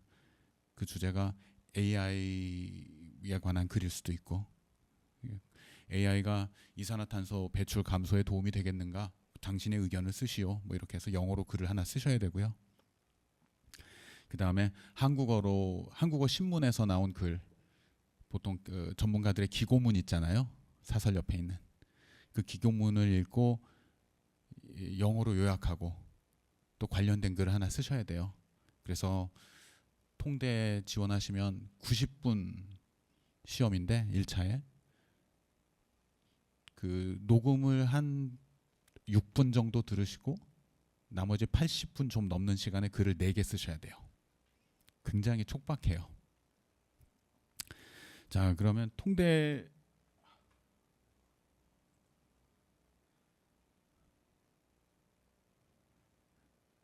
지금 접속하시는 분이 계세요? 예. 통대에 필요한 글쓰기는 어떤가? 거기 좀 말씀을 드릴게요. 기본적으로 영어는 말하기에 배우는 표현하고 글쓰기에 쓰는 표현이 다르진 않아요. 대체로 같아요. 말하기를 잘하면 되는데, 문제는 말하기 할 때는 여러분이 전치사를 좀 틀린다던가 시제가 좀 어색하다든가 조동사가 좀 어색하다든가 해도 큰 문제가 되지 않아요. 여러분이 그 내용을 깔끔하게 듣는 사람에게 편안하게 정확하게 내용을 전달하면 큰 문제가 안 되는데, 글은 여러분이 시험지에다가 이렇게 쓰면 채점하는 사람 입장에서 그 허점들이 다 보여요. 그래서 우리 통대를 지원하시려고 하니까 어느 정도는 영어 능력이 있으실 텐데 어느 정도 난 말이 뜻이 통하게 쓸 수 있어. 그걸 깔끔한 발음으로 통역을 했을 때는 문제가 없었을 게 글로 써 있을 때는 평가에서 굉장히 불리할 수 있습니다. 그래서 글을 쓰실 때는 정확하게 쓰셔야 돼요. 시제도, 전치사도, 단어 사용도, 동사와 목적어 사이의 호응도 정확하게 쓰셔야 됩니다. 그러면 여러분이 뉴욕타임즈 같은 걸 읽으면 근사하고 멋있는 문장들이 있는데 이거 나도 따라해야지 하는 이제 생각들이 들잖아요. 그런데 너무 복잡하고 멋있는 걸 추구하시면 안 돼요. 조금 단순하게 느껴지더라도 정확한 거, 정확함 위주로 쓰셔야 돼요. 문법을 정확히 지키셔야 돼요. 그래서 화려한데 막 여기저기 좀 틀려. 표현을 화려하게 쓰면서 틀리는 분들이 있습니다. 그것보다는 그게 이제 영어 초심자 입장에서는 화려한 표현들을 많이 쓰면 멋있어 보일 수는 있는데 채점하는 사람들 정도 수준이 되면 거기에 감동받지는 않습니다. 엉성하게 느껴져요. 그러니까 단순하더라도 정확한 문장을 쓰시는 게 중요하고요. 그런데 이제 한 함정은 그 단순함의 극단으로 가는 분들이 계세요. 네, 첨삭을 받고 이제 틀린 걸 지적을 받으면 틀리기 싫으니까 매우 단순한 문장만 쓰시는 분들이 있어요. 이해되시죠? 예. Climate change is bad. 막 이런 식의 문장. 예. Climate change is a big problem. 뻔하잖아요. 그렇죠? 근데 climate change is a major climate change is a major challenge confronting humanity today. 이렇게 하면 근사해 보이잖아요. 그렇죠? 그러니까 똑같은 말이라도 근데 그게 복잡한 문장 구조는 아니죠. Climate change is a major challenge confronting humanity. 그게 어렵지 않죠. 그보다 더 복잡하게 어려운 문장을 하려고 하지 마시고 단순한데 너무 단순한 거는 지양하세요. 그러니까 뭐 예를 들면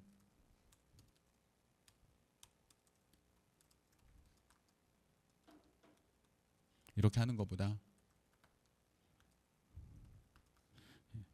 is one of the most pressing issues confronting 뭐 좀 말이 길어졌는데 근사해 보이죠. 근데 문장 구조가 크게 복잡하진 않아요. 이해되세요?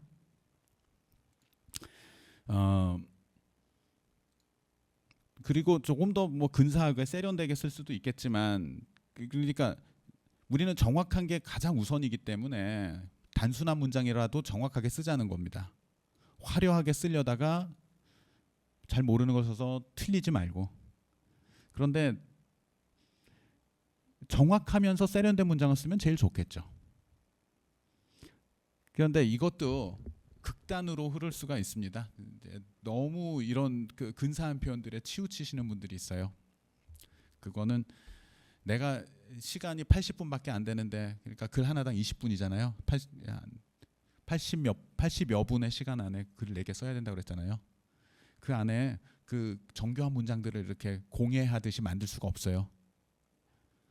그러니까 적당히 제어하시면서 쓰셔야 되고요.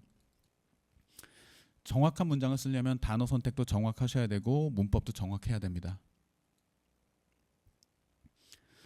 자, 그러면 이게 이제 가장 기본적인 수준에서는 우리가 어떤 요구 조건을 달성한 거예요. 정확한 단어와 문법을 사용해서 문장을 썼다.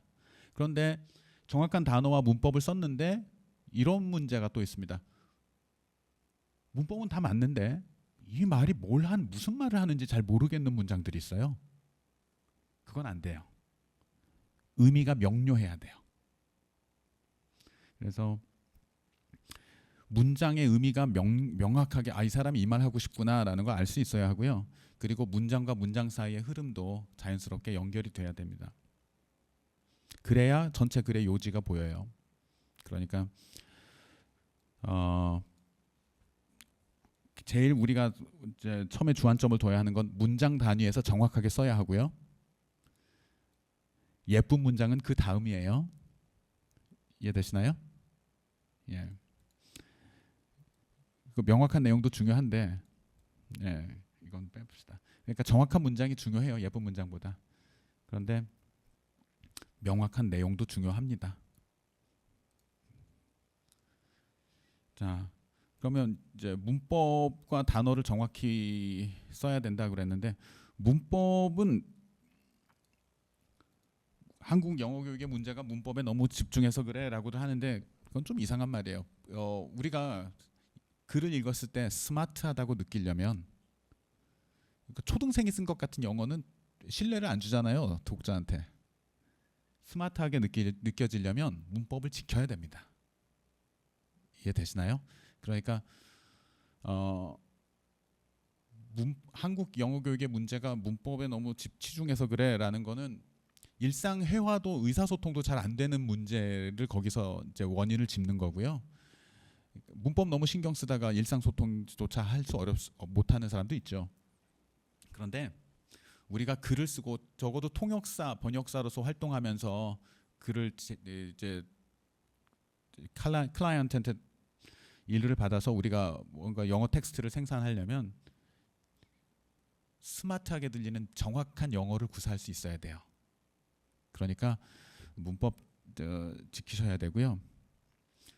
특히 이제 우리가 이거를 많이들 어려워하시는 게 관사하고 수인데요.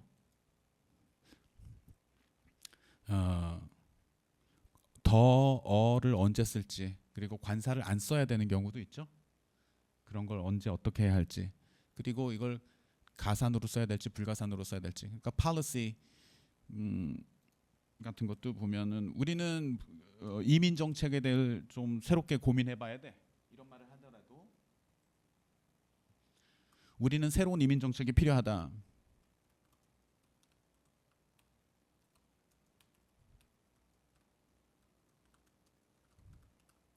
그대로 하면은 we need a new immigration policy인데 이런 말을 영어에서는 잘 하지 않죠. 이렇게 하실 수도 있는데 영어에서 많이 쓰는 형태는 이걸 많이 써요. We need a new approach. 이민 정책을 좀 새롭게 하는 거예요. 그러면은 approach는 가산 명사니까 관사가 필요하고, 이거는 불가산이에요. 이민 관련 정책을 펴는 모습이에요. 이민 관련 정책을 어떻게 할까? 이건 한 개, 두 개가 없죠. 제 말 이해되세요? 그런데 Trump adopted aggressive immigration policies. 이런 말은 할 수 있습니다. 그러니까 적극적인 이미그레이션, 이건 개별 정책들이에요. 어떤 조치들 있잖아요. 어떤 조치들. 근데 이건 어떤 조치의 의미가 없어요. 이민 관련 정책을 어떻게 할 것이냐죠. 이해되세요? 우리말로 다 정책 같지만 사실은 의미가 달라요. 이거는 개별 조치들이고, 이건 개별 위에 거는 개별 조치가 아니에요. 이민 어떻게 할 거냐 하죠. 기존에는 이런 말을 하고 싶을 때 그냥 이 정도만 돼도 이제 의사소통엔 문제가 없잖아요. 근데 우리는 스마트하게 들리고 싶잖아요. 그렇죠? 그러려면 이런 것들을 구별해서 쓰실 수 있어야 돼요. 그래서 글을 읽으실 때 꼼꼼하게 읽으셔야 돼요. 원어민들이 좋아하는 표현 방식이 뭔지 잘 봐두시고, 이거 기본 어휘죠? policy. 기본 어휘인데도 익숙지가 않아요. 우리가 쓰려고 하면.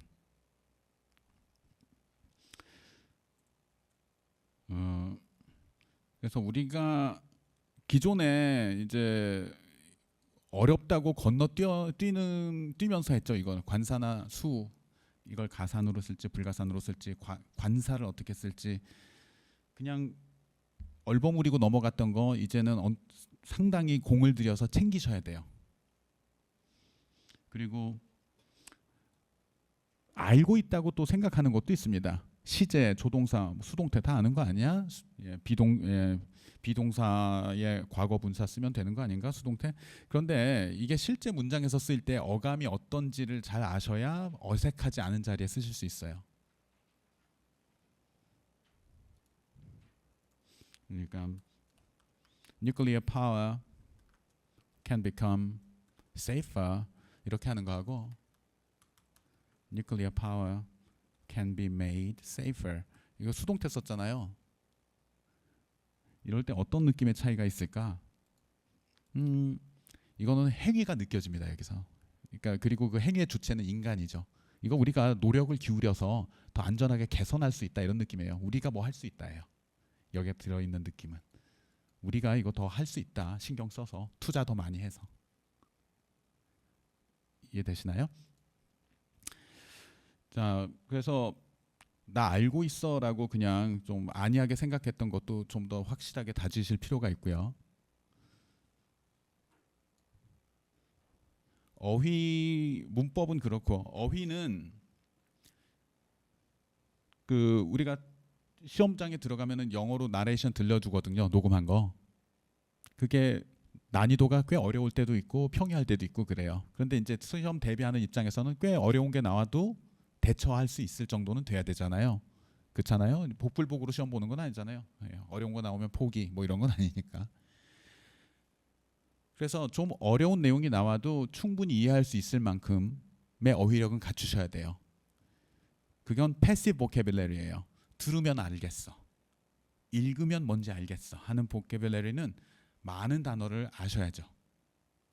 그런데 내가 글을 쓸 때는 위에서 보시면 알겠지만 approach, policy 뭐 좀 기본적인 어휘를 가지고 문장을 만들 수 있어요. 대신 정확하게 써야죠. 그래서 active vocabulary는 작게 가는 겁니다. 그러니까 내가 말할 때 주로 쓰고 글 쓸 때 주로 쓰는 어휘는 많은 어휘를 사용하려고 하지 마시고 어차피 달성이 안 돼요. 그거는. 기본적으로 이런 것들은 알아야겠다 하는 것들을 여러분이 의식적으로 선택을 하시고 그거는 정확하게 쓸 수 있을 만큼 숙달을 하셔야 돼요. 그리고 영영사전을 사용하시는 게 단어의 의미를 정확하게 파악하는 데 많은 도움이 됩니다. 우리는 어떤 단어 익힐 때 한국 영한사전 보면은 딱 나오잖아요. 그 한국어로 뭐라고 딱 의미가 나오면 그게 이제 시원하죠. 이 단어 제대로 아는 것 같고. 그런데 한국어하고 이렇게 매칭을 시켜서 외우시는 거는 콩글리시를 하게 되기 쉬워요. 영어의 어떤 단어를 이건 우리말로 뭐야? 이건 우리말로 뭐야? 알아두면 통역할 때는 빨리빨리 나올 수는 있겠죠. 그 대신 그 단어들이 원래 정확한 의미가 아니라 사전에서 제시하는 단어들은 대체로 이런 의미야 하는 근사치이기 때문에 다시 영어 단어 어떤 단어들을 education 하면 교육이라고 외우잖아요. 그렇죠? 그런데 영어의 education은 학생들 놓고 가르치는 것도 education이지만 코로나가 왜 위험하고 아니면 플라스틱 쓰레기가 왜 우리 환경을 파괴하고 이런 것들 정부가 국민들에게 홍보하는 것도 education이고 이해되시나요? 다양한 의미에서 쓰일 수가 있죠. 그래서 한국어로 아주 좀 고집스럽게 한국어로 외워두시면 그 단어를 효과적으로 쓸 수 없어요. 영영사전을 보시는 게 도움이 많이 돼요. 그래서 불편하시겠지만 익숙하지 않은 분들은 영영사전 보는 게 불편하시겠지만 빨리 습관을 들이시는 게 좋습니다. 지금부터라도. 내가 어느 정도 익숙해지면 할래. 익숙해지는 순간은 안 와요. 어차피 3월이 돼도 더 익숙해지고 뭐 3월이 되면 준비가 되겠지. 5월이 되면 준비가 되겠지. 그렇지 않습니다. 처음에 영영사전 쓰시려고 하면 생경하고 어려워요. 그러니까 일찍 부딪혀서 우리가 중고등학교 교육은 마쳤기 때문에 어느 정도 영영사전을 보고 공부할 단어의 의미를 파악할 만한 능력은 있거든요. 그래서 education 하면 교육하듯이 이 단어는 뭐 이렇게 딱딱 떨어지는 걸 그걸 자꾸 바라지 마세요. 그냥 이런 거야 정도로 알고 계시는 게 좋아요.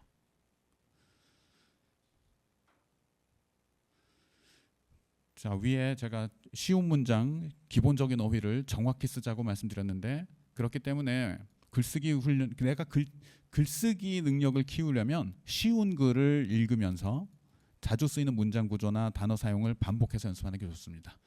쉬운 글을 반복해서 보세요. 꼼꼼히. 독해력 키워야 되지 않는가? 시험 시작할 때 나레이션 들려주니까 독해력 키워야 그걸 들리겠죠. 어려운 글도 읽으셔야 돼요. 어려운 글도 읽으셔야 되는데 그거는 나의 글쓰기 실력 향상에 효과적이진 않아요. 들었을 때 내가 이해하는 능력을 키우는 거지. 글쓰기는 내가 수월하게 쑥쑥 글이 써지고 입 밖으로 말이 나오게 하는 거잖아요. 그거는 기본적인 쉬운 문장 구조가 빨리빨리 생각 없이 나올 정도로 연습을 해야 되는 거기 때문에 쉬운 글을 모범으로 삼으시는 게 좋습니다. 그걸 반복해서. 자,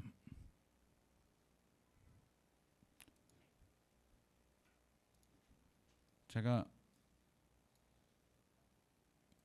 문법이나 어휘를 정확하게 사용해야 된다라고 아까 말씀드렸는데 제가 첨삭하면서 여러분이 자주 하시는 실수들을 몇 개만 보여드릴게요. 청년이 더 많은 혜택을 누리는 사업들이 필요하다. 이런 말 신문에 나오죠. 그러면 이거를 이제 이렇게 옮기는 분도 계세요. 이런 말을 하고 싶은데 이걸 영어로 이렇게 하는 거죠. We need programs that young Koreans enjoy more benefits. 이렇게 대절을 쓸 수가 없죠. 뭐뭐 하는 사업이라고 하니까 that이라고 한 건데 이건 연결이 안 됩니다. 문법이 틀리죠. 어떻게 해야 될까요? We need programs where young Koreans enjoy more benefits. 이러든지. 아니면 we need programs that give more benefits to young Koreans. 이래야 어법에 맞죠. 우리말을 그러니까 한국어가 이렇게 쓰여 있으니까 엉성하게 그걸 영어로 그대로 바꾸려고 하지 마시고 영어는 영어의 질서에 맞게 쓰셔야 돼요.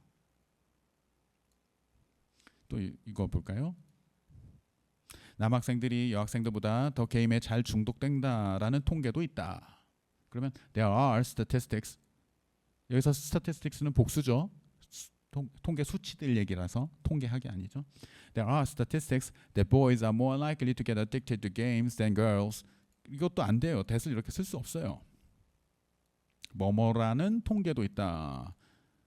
이 부분을 그대로 옮기시는 거예요. 지금 안 되죠. 문법이 안 되죠. 어떻게 해야 됩니까?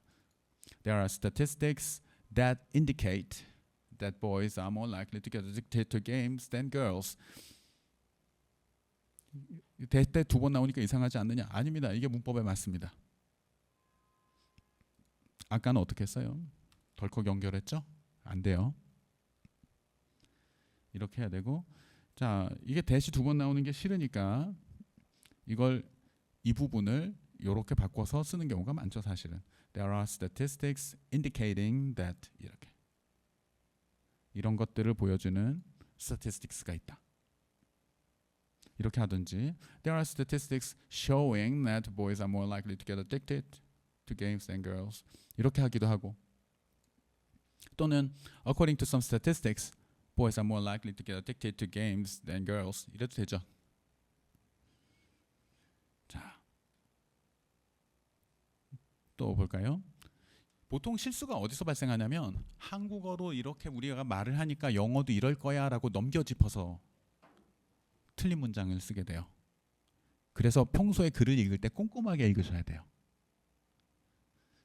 이것도 한번 보세요. 야당은 이 법이 서민의 부담을 늘릴 것이라고 비판한다. 그러면 비판하다 criticize 하면 되겠네. 야당은 the opposition이라고 하면 되겠네. 그렇죠? The opposition criticizes that this law will increase the burden on working families. 이렇게 또 쓰시는데 이거 틀려요. 왜냐하면 criticize that 이라는 말은 없어요. 영어의 criticize는 언제나 뭐를 criticize 합니다. 뭐를 criticize 하지 뭐뭐 한다고 criticize 하지 않아요. 자, 뭐뭐라고 비판하다라는 말을 우리가 한국어에서 많이 하니까 따라하는 거예요. 이해되세요? 그럼 어떻게 하겠어요? 야당은 이 법을 비판합니다. The opposition criticizes the law, saying that 뭐라면서 이유를 드는 거죠. Saying that it will hurt working families. 이런 식으로. 또는 the opposition criticizes the law for 그걸 비판해요. 뭐 한다고 비판하는 거죠. For increasing the burden on working families. 됐습니까? 또 the opposition criticizes the law, saying that 아이고야 이거 앞에 뒷부분을 좀 바꿔도 되죠. Saying that it will cause undue pain to working families. undue는 뭐죠? 적절한 정도가 아닌 거죠. 우리가 살면서 어느 정도의 경제적 압박은 느끼면서 다 살잖아요. 근데 지나친 거야. 적절하지 않죠. 이해되시나요? 그래서 과도한이 되겠죠. 또 이거 볼까요? 이 때문에 한국은 미세먼지를 줄이기 어려워. 그러면 앞에 선행한 내용이 있겠죠. 이래서 이래. 그렇죠? 그러면 앞에 어떤 내용을 받아서 This makes South Korea difficult. 그러니까 이 때문에 한국을 뭘 어렵게 만든다 해서 This makes South Korea difficult to reduce particulate pollution. 이게 미세먼지입니다. 이게 자연스럽게 느껴지세요? 어떠세요? 안 돼요, 그렇죠? 이거 안 됩니다. 그러니까 이건 마치 뭐가냐면 톰은 눈이 파래 그러면은 파란 건 톰이에요, 눈이에요?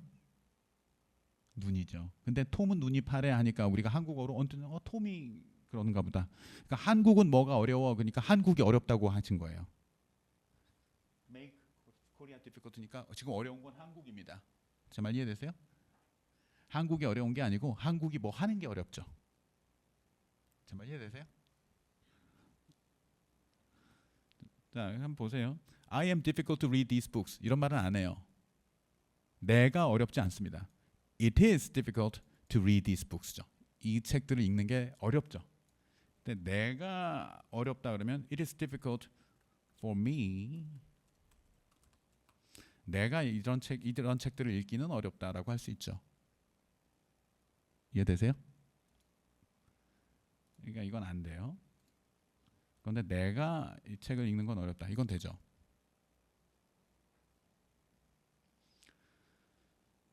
자, 또는 옛 책들을 주어로 쓸 수도 있습니다. These books are difficult for me to read. 내가 읽기에는 어렵죠. 이 책들이. 지금 좀 어려운 부분도 어떠세요? 좀 따라오기 어려운 부분도 있을 것 같고 그런데 일단 기본적인 아이디어만 알아가시면 될 것 같아요. 이거 다 이해를 못 하시더라도 한국어로 어떻게 말을 하니 영어도 그렇게 되겠지라고 넘겨짚지 마세요. 정확하게 영어는 이런 식으로 써라는 이건 기본적인 문형에 속하는데 정확히 쓰셔야 돼요. 굉장히 어려운 문장도 아니고 영어에서는 기본적인 문장이라서. 자, 그래서 아까 위에 이렇기 때문에 한국은 뭐 하는 게 어렵다 그러면 This makes it difficult to reduce particulate pollution. 미세먼지를 줄이는 것을 어렵게 만들죠. 그걸 대신 받는 거죠. 여기서 가주어처럼. 진짜 그러니까 가목적어인데 진짜 목적어는 뭐예요? 요걸 어렵게 만들죠. 이해되세요? 근데 그걸 대신하는 걸 써주죠. 이트로. 한국이 뭘 하는 게 어렵게 만든다 그러면 This makes it difficult for South Korea to reduce particulate pollution. 이렇게 주어를 추가하시면 되죠.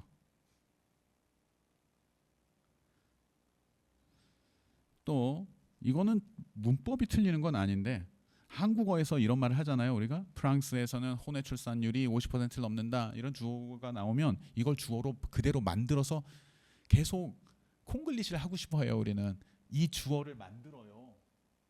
그 다음에 서술어를 붙여요. 그래서 In France, the out of marriage birth rate is more than 50%. 이렇게 쓰려고 그래요. 자꾸. 이해되세요? is higher than 50%라고 할 수도 있고 뭐 바꿀 수는 있는데 어쨌든 주어를 맞추려고 그럽니다. 한국어대로. 그거 하지 마세요. 그 사람들이 즐겨 쓰는 구조가 뭔가를 잘 알고 계셔야 돼요. 보통 거기서는 주어의 우리가 서술어라고 생각하는 게 주어에 들어가죠. More than 50% of children are born out of wedlock. 이렇게. outside marriage 하시든지. 이해되세요? 그러니까 한국의 대학 진학률이 80%다 그러면은 우리는 대학 진학률을 주어로 쓰려 그래요. College attendance rate, the college attendance rate in South Korea is 80%. 이렇게 하려고 그래요. 그게 아니고 뭐예요? 80% of Koreans go to college.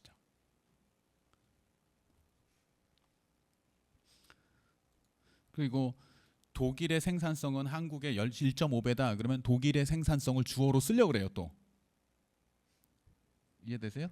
독일인의 생산성이 한국의 1.5배다. 그러면 the labor productivity of Germans is 1.5 times higher than that of Koreans. 문법은 맞아요, 이건. 문법 맞지만 그 사람들이 즐겨하는 구조를 쓰시는 게 좋죠.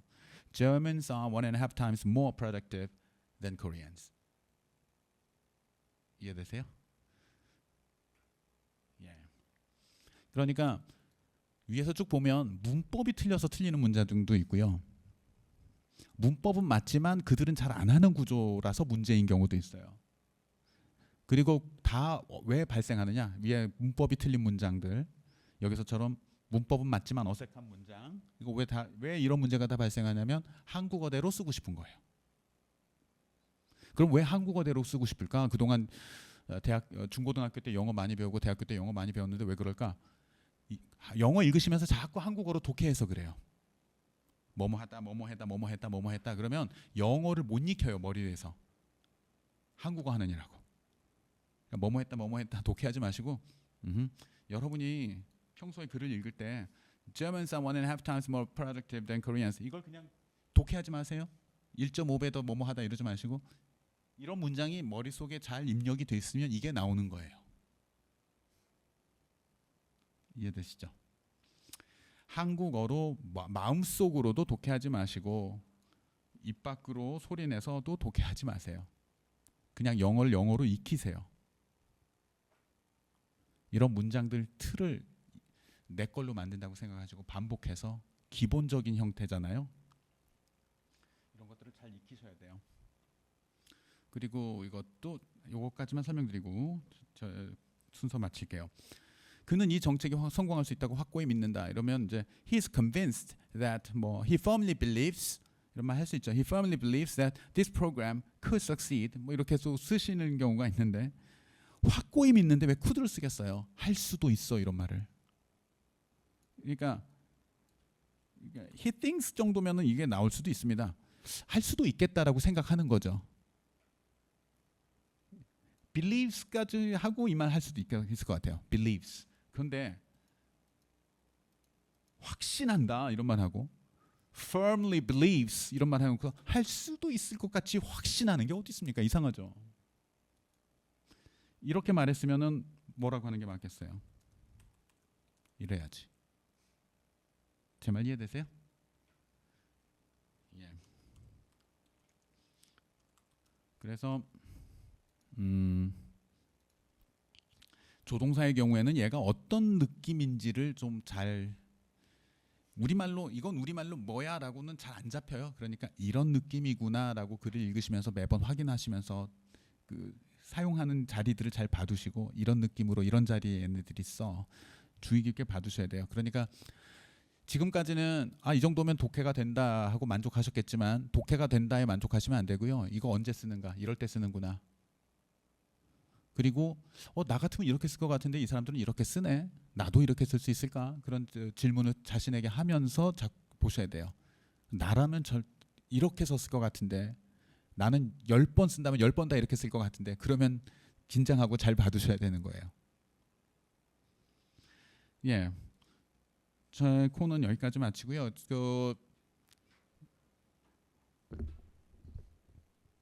원장님께서 정리하시는 말씀 하시고 또 여러분이 추가적으로 질문 있으시면 질문 받도록 하겠습니다. 계속해서 이야기하자면 끝도 없는데 질문을 받으면서 저희가 말할 수 있는 범위 내에서는 최대한 좀 말씀을 드릴게요. 일단은 현장에 오신 분들 먼저 궁금한 점이 혹시 있으면 질문 한번 해보세요. 궁금한 점 없으세요? 예. 예.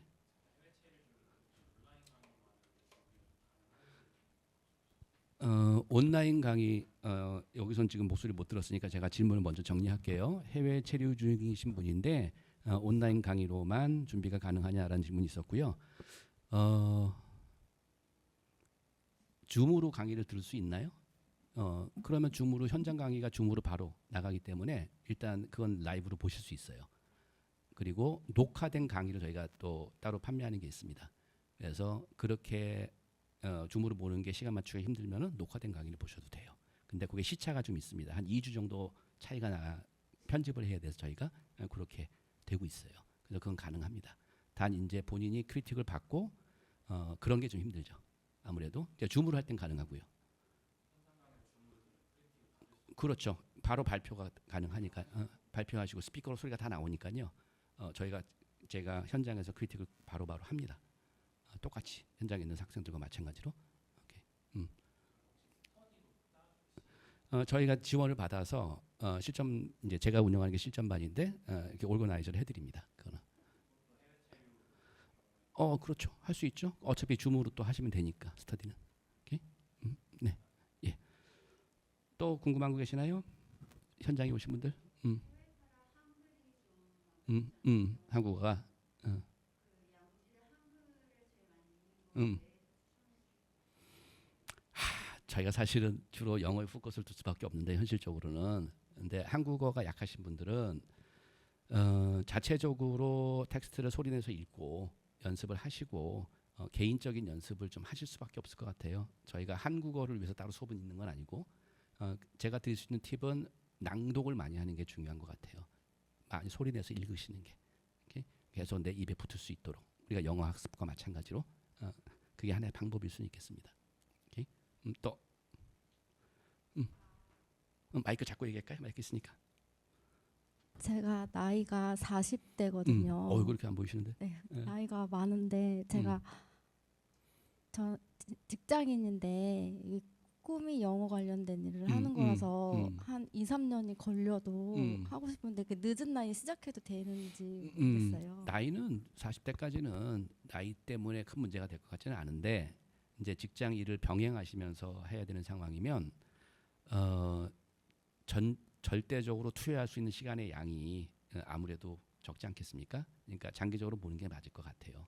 그리고 출발점이 다 다르니까 제가 객관화 일반화해서 말씀은 못 드리지만 근데 이제 저희가 영어 관련 일이라는 거는 여러 가지 생각해 볼 수 있는데 일단 통번역 쪽에서는 프리랜서로 할 때는 당연히 나이가 문제가 될 건 없고요. 근데 이제 인하우스로 들어가게 될 때는 간혹 문제가 될 수는 있습니다. 현실적으로 뭐 팀장이 나이가 어리거나 그러면 뽑기가 좀 애매할 수도 있겠고 그렇지 않겠습니까? 그거는 부득이하게 그런 부분이 있을 것 같고 뭐 티칭을 한다거나 그런 건 뭐 문제될 건 없겠죠. 그러니까 뭐 그렇게 생각하시면 될 것 같아요. 이렇게 주말반을 주로 많이 들어요. 그런 분들이 그 기업 회사 다니시는 분들은 또 궁금한 거. 예. 예.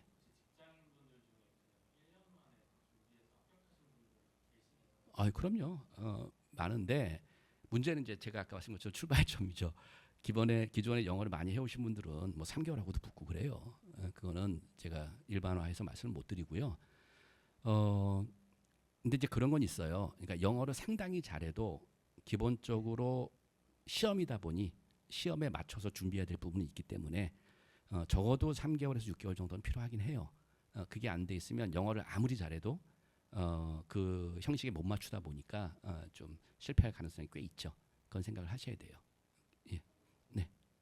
또 이쪽에서 궁금하신 거 없으세요? 딱히 없어요? 예. 자, 그럼 줌에서 들어오신 분들 중에 궁금한 거 있으면 계세요? 줌에서 들어오신 분들 중에 저는 이런 게 좀 알고 싶습니다 하시는 분. 우리 카메라 켜신 이희경님이 어때요? 이의경님인가요?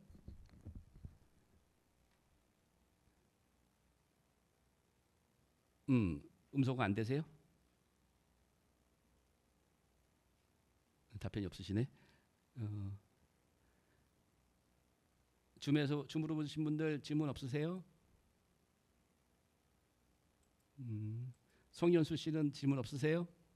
혹시 음, 한국 외대나 이대 음, 말고 또 그 한국 외대를 집중적으로 공부하면은 다른 대학원이 준비도 되냐? 추가적으로 기본은 네. 그래요. 한국 외대를 일단 목표로 하시는 분들이 대부분이고요. 물론 이화여대를 나는 이대가 더 좋다 하시는 분도 물론 있고 이제 차이점은 1차 라이팅이 없다는 거죠. 이대는 그 외에는 다 대동소이하기 때문에 일단 한국 외대를 기본 틀로 수업을 들으시고 내 성향이라든가 선생님들하고 상담을 해보시고 학교는 정해도 늦지 않기 때문에 그렇게 나가시면 되고요. 특히 이제 소위 우리가 후기 대학원이라고 말하는 중앙대나 서울외대 같은 경우에는 어차피 시험의 유형은 조금 다르지만 한국 외대 준비를 하는 사람들은 크게 그리고 저희가 그때 가서는 또 클래스를 또 만들어요. 중대나 서울외대 준비를 하는 분들을 위한 그 유형에 맞추기 위해서 너무 걱정 안 하셔도 됩니다. 예. 또 궁금하신 거 없으세요? 궁금한 게 없는 분들이 다 오셨네 오늘은. 다 좋아요. 입시 관련돼도 좋고 준비 과정도 포함하고 졸업하고의 진로라든가 뭐 페이라든가 앞으로의 전망이라든가 다 좋습니다. 궁금한 거. 혹시 네. 그 영어 자격증 시험이 있으면 음. 좀 더 유리하고 이런 것도 있을까요? 영어 자격증 시험 어떻게 한다고요? 시험 성적이 있으면 그거는 전혀 상관없습니다. 그걸로 인한 가점은 없습니다. 예. 그냥 순수하게 본인 테스트해서 그냥 보는 겁니다. 됐습니까? 오케이. 네. 네, 또요. 궁금한 거. 그 음. 전망 말씀해 주셨는데 네.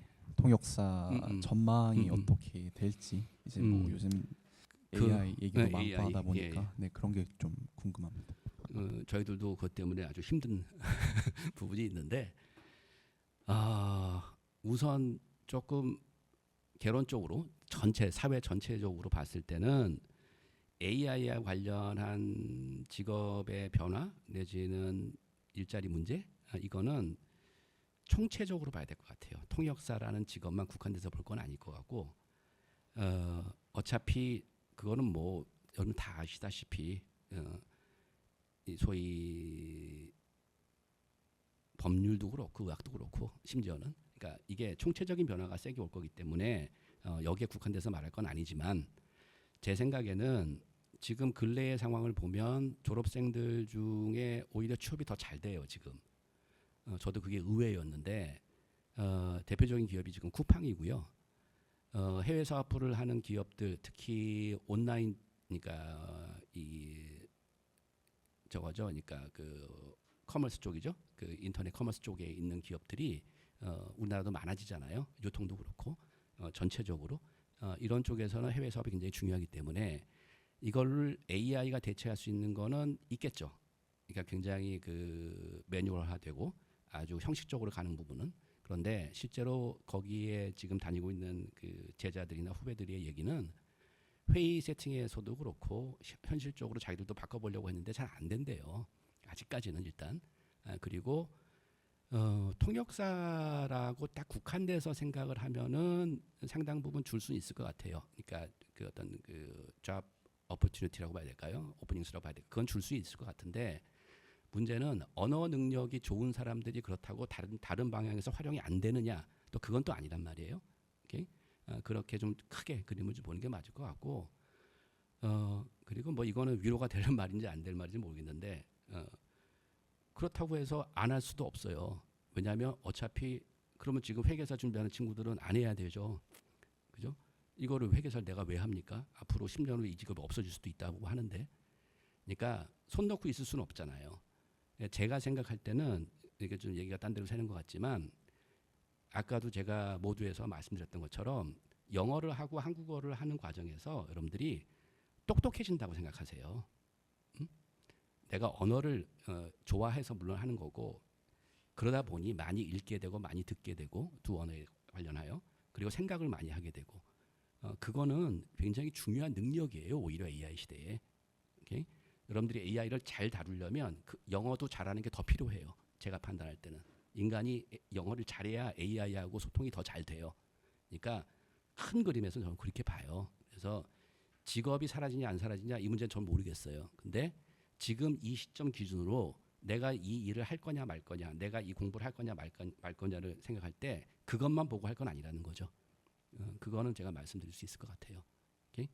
그리고 전망은 지금까지는 그렇고 당분간은 통번역 특히 통역 쪽도 그렇고 번역 쪽 일도 마찬가지예요. 그러니까 지금 챗GPT라든가 그런 걸 저나 뭐 우리 선생님도 그렇고 써요. 저도. 그런데 일의 효율이 올라가죠. 당연히. 제가 사람이기 때문에 GPT만큼 많은 표현을 제가 순간적으로 다 끌어올 수는 없죠. 제 머릿속으로. 근데 걔가 던져주는 거 가지고 제가 얼마든지 편집을 다시 하잖아요. 왜냐하면 나는 영어를 알기 때문에 이게 여기선 베스트야라는 건 내가 알잖아요. 그럼 시간이 주는 거죠. 그러니까 효율이 올라가는 거지. 걔가 해주는 거가 무조건 다 오케이야 이렇게 되는 건 아니거든요. 최소한 당분간은. 그러니까 모르겠습니다. 요즘 워낙에 빨리 바뀌니까 저도 자신은 못하겠는데 그러나 지금 시점에서는 그렇다. 이렇게 말씀드릴게요. 오케이? 또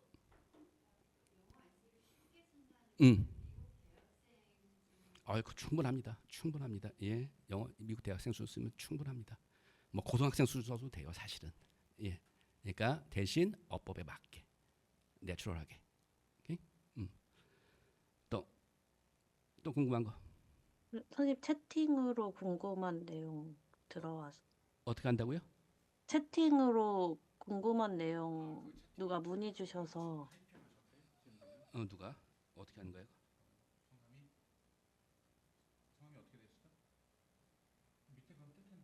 그러니까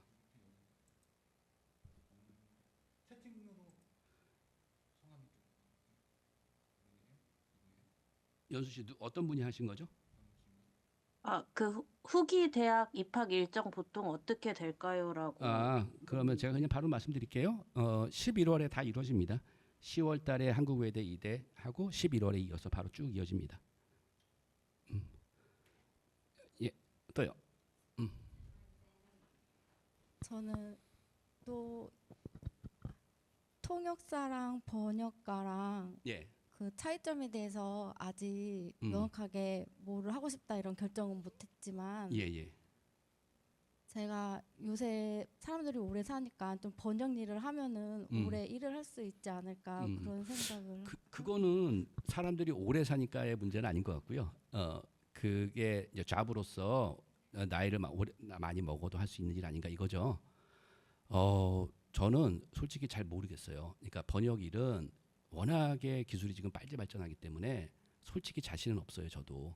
그게 얘네들이 추론까지 하고 그러면은 정말 인간이 할 수 없는 수준의 영어들이 지금도 막 나와주니까 그거는 특히 한영 같은 경우를 생각한다면 영화는 아직까지 몰라도 그러니까 그거는 조금 기존의 어떤 그 상황에 그대로 반영해서 생각하시면 안 될 것 같아요. 그거는. 그런데 이런 것 같아요. 번역 일도 결국에는 10명이 하는 일을 한 사람이 하게 될 것 같아요. 한 사람이 하고 한 사람이 그 한 사람은 그런데 아주 잘하는 사람이어야 돼요. 그러니까 그 한 사람은 잡아낼 수 있어야 돼요. AI가 한 번역을 보고 이건 얘 이상해. 요 부분은 아니야. 요건 틀린 것 같아. 그거 잡아낼 수 있는 사람은 굉장히 많은 돈을 받고 살아남을 것 같아요. 그 사람들은. 나머지는 기존에 그냥 매뉴얼 번역하고 너무 쉬운 거 그냥 정말 그 봉투 붙이는 마음으로 그냥 하는 번역들은 다 사라지고 그런 건 못해요. 그건 AI가 다 할 거예요. 그러나 어떤 경우에도 인간의 개입은 반드시 그 마디에 있어야 될 거예요. 그래서 만약에 번역을 한다면 정말 탁월하게 하는 사람들은 더 좋은 세상이 올 수도 있어요. 그냥 대충 소위 앵벌이 번역하는 사람들은 사라지죠 다. 그렇게 생각하시면 돼요. 선생님이 네. 쉽게 읽히는 글로 공부하라고 하셨는데 혹시 예. 추천해 주실 만한 그거는 본인들이 인터넷상에서 보는 게 더 빠를 것 같긴 한데 일단은 기본적으로 그냥 믿을 만한 미국의 영자지들을 보세요. 뉴욕타임즈건 뭐 그쵸? 워싱턴 포스트건 간에 단 글을 딱 봤는데 뭐 사설이야. 근데 내용이 너무 내가 배경 지식도 없고 내가 읽어봤자 잘 안 될 것 같아. 이런 거 하지 마시란 얘기예요. 그냥 팩트 기사들 있잖아요. 무슨 일이 있었고 뭐 요즘에 뭐 그쵸? 뭐 기술 발전에 뭐 양태가 이렇다 뭐 이런 거 그냥 보시면서 기본적으로 영어 글쓰기에 도움이 되는 방향으로만 잘 읽어주시면 돼요. 쉬운 글이라는 건 그런 의미입니다. 오케이? 또 그 외에 궁금한 건 없으시고요. 원래 이맘때쯤 되면은 저희가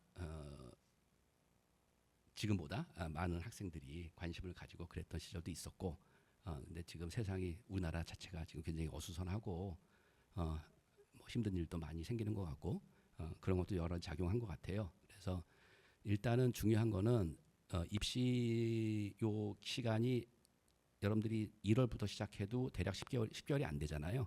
9개월 한 반 될 거예요. 굉장히 짧아요. 생각보다. 이게 은근히 과목이 많은 시험이에요. 그냥 무턱대고 영어 공부하고 이러는 게 아니고 들어야 되고 말해야 되고 읽어야 되고 써야 되고 그러려면 어법, 문법도 알아야 되고 또 기본적인 배경 지식도 필요하고 등등 해서 한국어까지 포함되니까 과목이 은근히 많다라고 생각하고 거기에 맞춰서 플랜을 짜야 되기 때문에 생각보다 시간이 꽤 걸립니다. 그 점은 감안하셔야 돼요. 오케이? 그리고 조금 겹치는 이야기이긴 하지만 이 공부를 하고자 하는 분들 중에 특히 20, 30대 분들은 제가 조금 선배로서 드릴 수 있는 말은 한국에서 통번역대학원 석사학위를 받고 나와서 사회 나가서 생활할 때 기본적으로 웬만한 석사학위보다 훨씬 더 좋습니다. 모든 기업에서 갖고 있는 그 사람들에 대한 이미지라고 할까요? 선호도라는 게 있잖아요. 이 사람 상당히 똑똑한 사람으로 쳐줘요. 사회에서. 그거 일단 생각하시고요. 그 다음에 내가 이 공부를 하고 평생 통번역만 하는 경우는 거의 없어요. 대부분이 커리어가 바뀝니다. 왜냐하면 이 사람은 처음에는 언어 능력 때문에 뽑은 사람인데 그 조직 내에서 이 사람이 스마트하면 다른 쪽에 쓰고 싶어 해요. 그리고 전업이 돼서 보통 지금까지는 오퍼를 받고 전업하는 경우도 꽤 많아요. 현실에서는. 그러니까 너무 이렇게 좁게만 보지 마시고 내가 이 학위를 받았을 때 나에게 실익이 될 수 있는 부분과 내가 이 시간을 쓸 만한 가치가 있는가 고민을 먼저 해보시고요. 그리고 영어 공부 내지는 이 능력을 배양을 하는 거는 마이너스가 아니에요. 여러분들 인생에서. 여러분들이 만약에 무슨 자격증 시험이라든가 뭐 공무원 시험을 준비하거나 공사 시험을 준비했는데 떨어지면 그 지식은 아무 의미가 없어요. 인생에서. 근데 이거는 여러분들한테 남아요. 최소한. 그래서 제 말씀은 손해볼 일은 없는 공부다 일단. 그리고 내가 지금 당장 흥미가 있어서 재미있어 시작하면 되는 거예요. 그냥. 일단 그러면 무조건 플러스가 되는 공부지 여러분들 인생에 쓸데없이 마이너스가 되는 그런 시간은 결코 아닐 것이다 라고 제가 장담할 수 있어요. 여러분들. 그러니까 그렇게 생각하시고 덤비시면 좋으실 것 같아요. 오케이? 자, 혹시 다른 질문 있습니까?